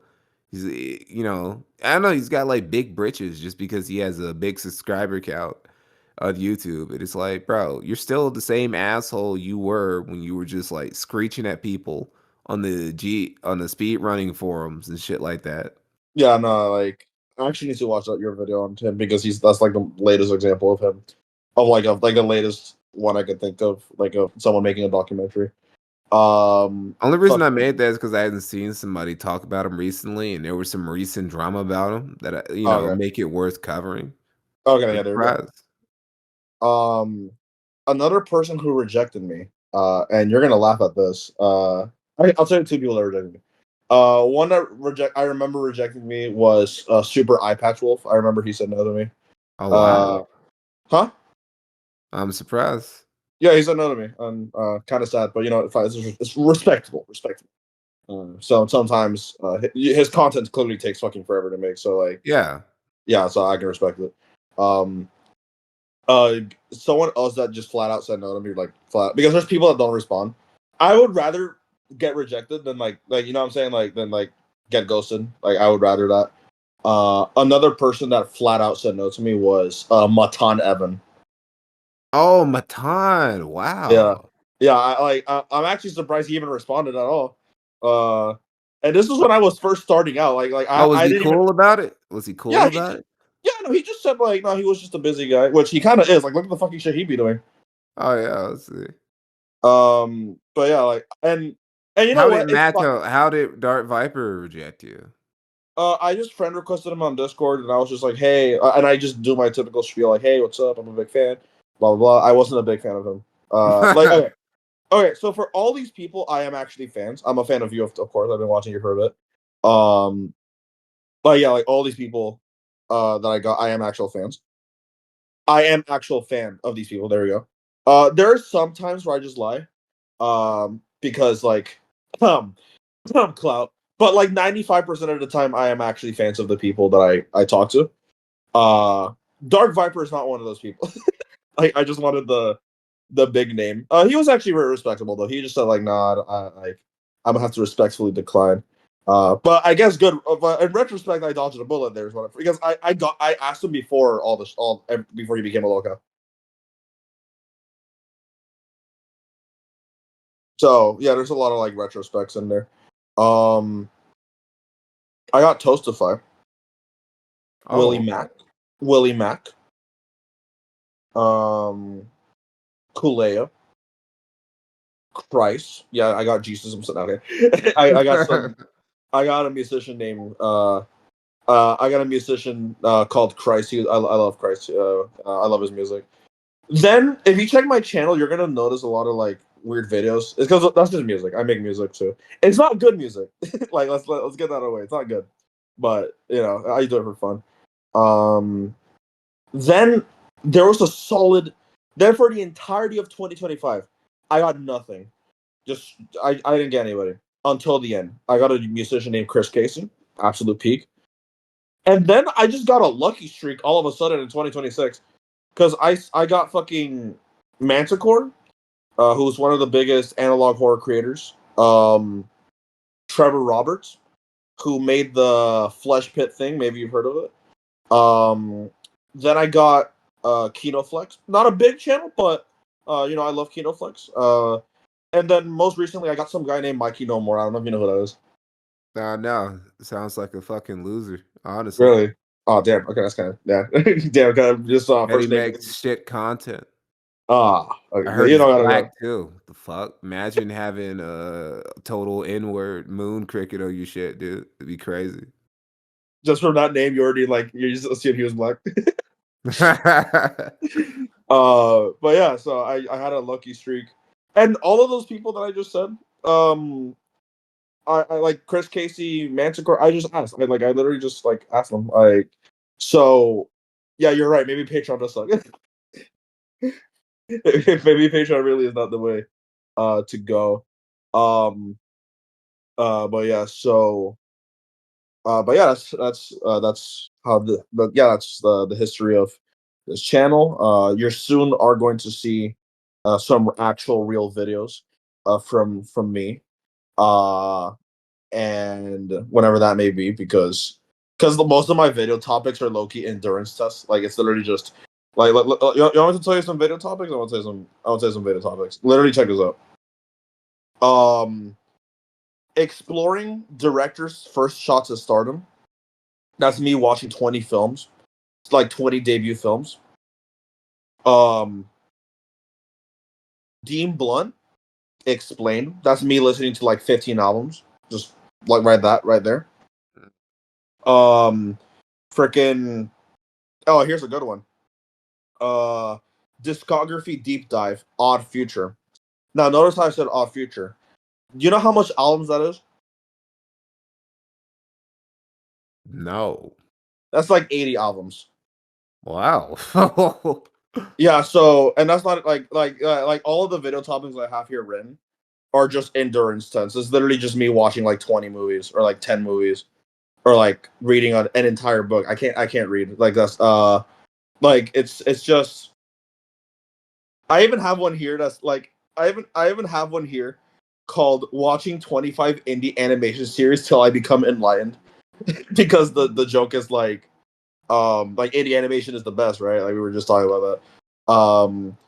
So there is endurance tests. So yeah, so if y'all want to watch me suffer, then stay tuned.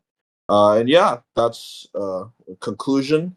Go subscribe to Mikey No More. He makes uh he over here. I'm talking to him as you know.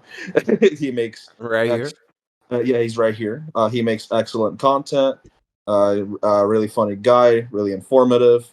Um, and you make great stuff. I don't know what else to say. Your Commons Gate videos are how I got introduced, and that's probably how most people got introduced. Actually, it was either the review tech one or the Comics Gate one that got you like really known, right? Like yeah, those two videos. It's probably gonna end up being quartering one pretty soon. Like after I Oh drop this next video and June drops his doc in May, I suspect my quartering video, my original quartering documentary, is probably gonna be my most viewed on the channel in the next few weeks. yeah, I can imagine. And yeah, so go subscribe to my Kino more. And yeah, it's been cool talking to you, man. Oh, Uh, no problem, man. Anytime. hopefully, yeah, hopefully we can like stay in touch or something. Um, and yeah, so yeah, I'll see you. I'll see you pretty soon. See you later. I'll see you on the flip side. See you, bro. All right, see you.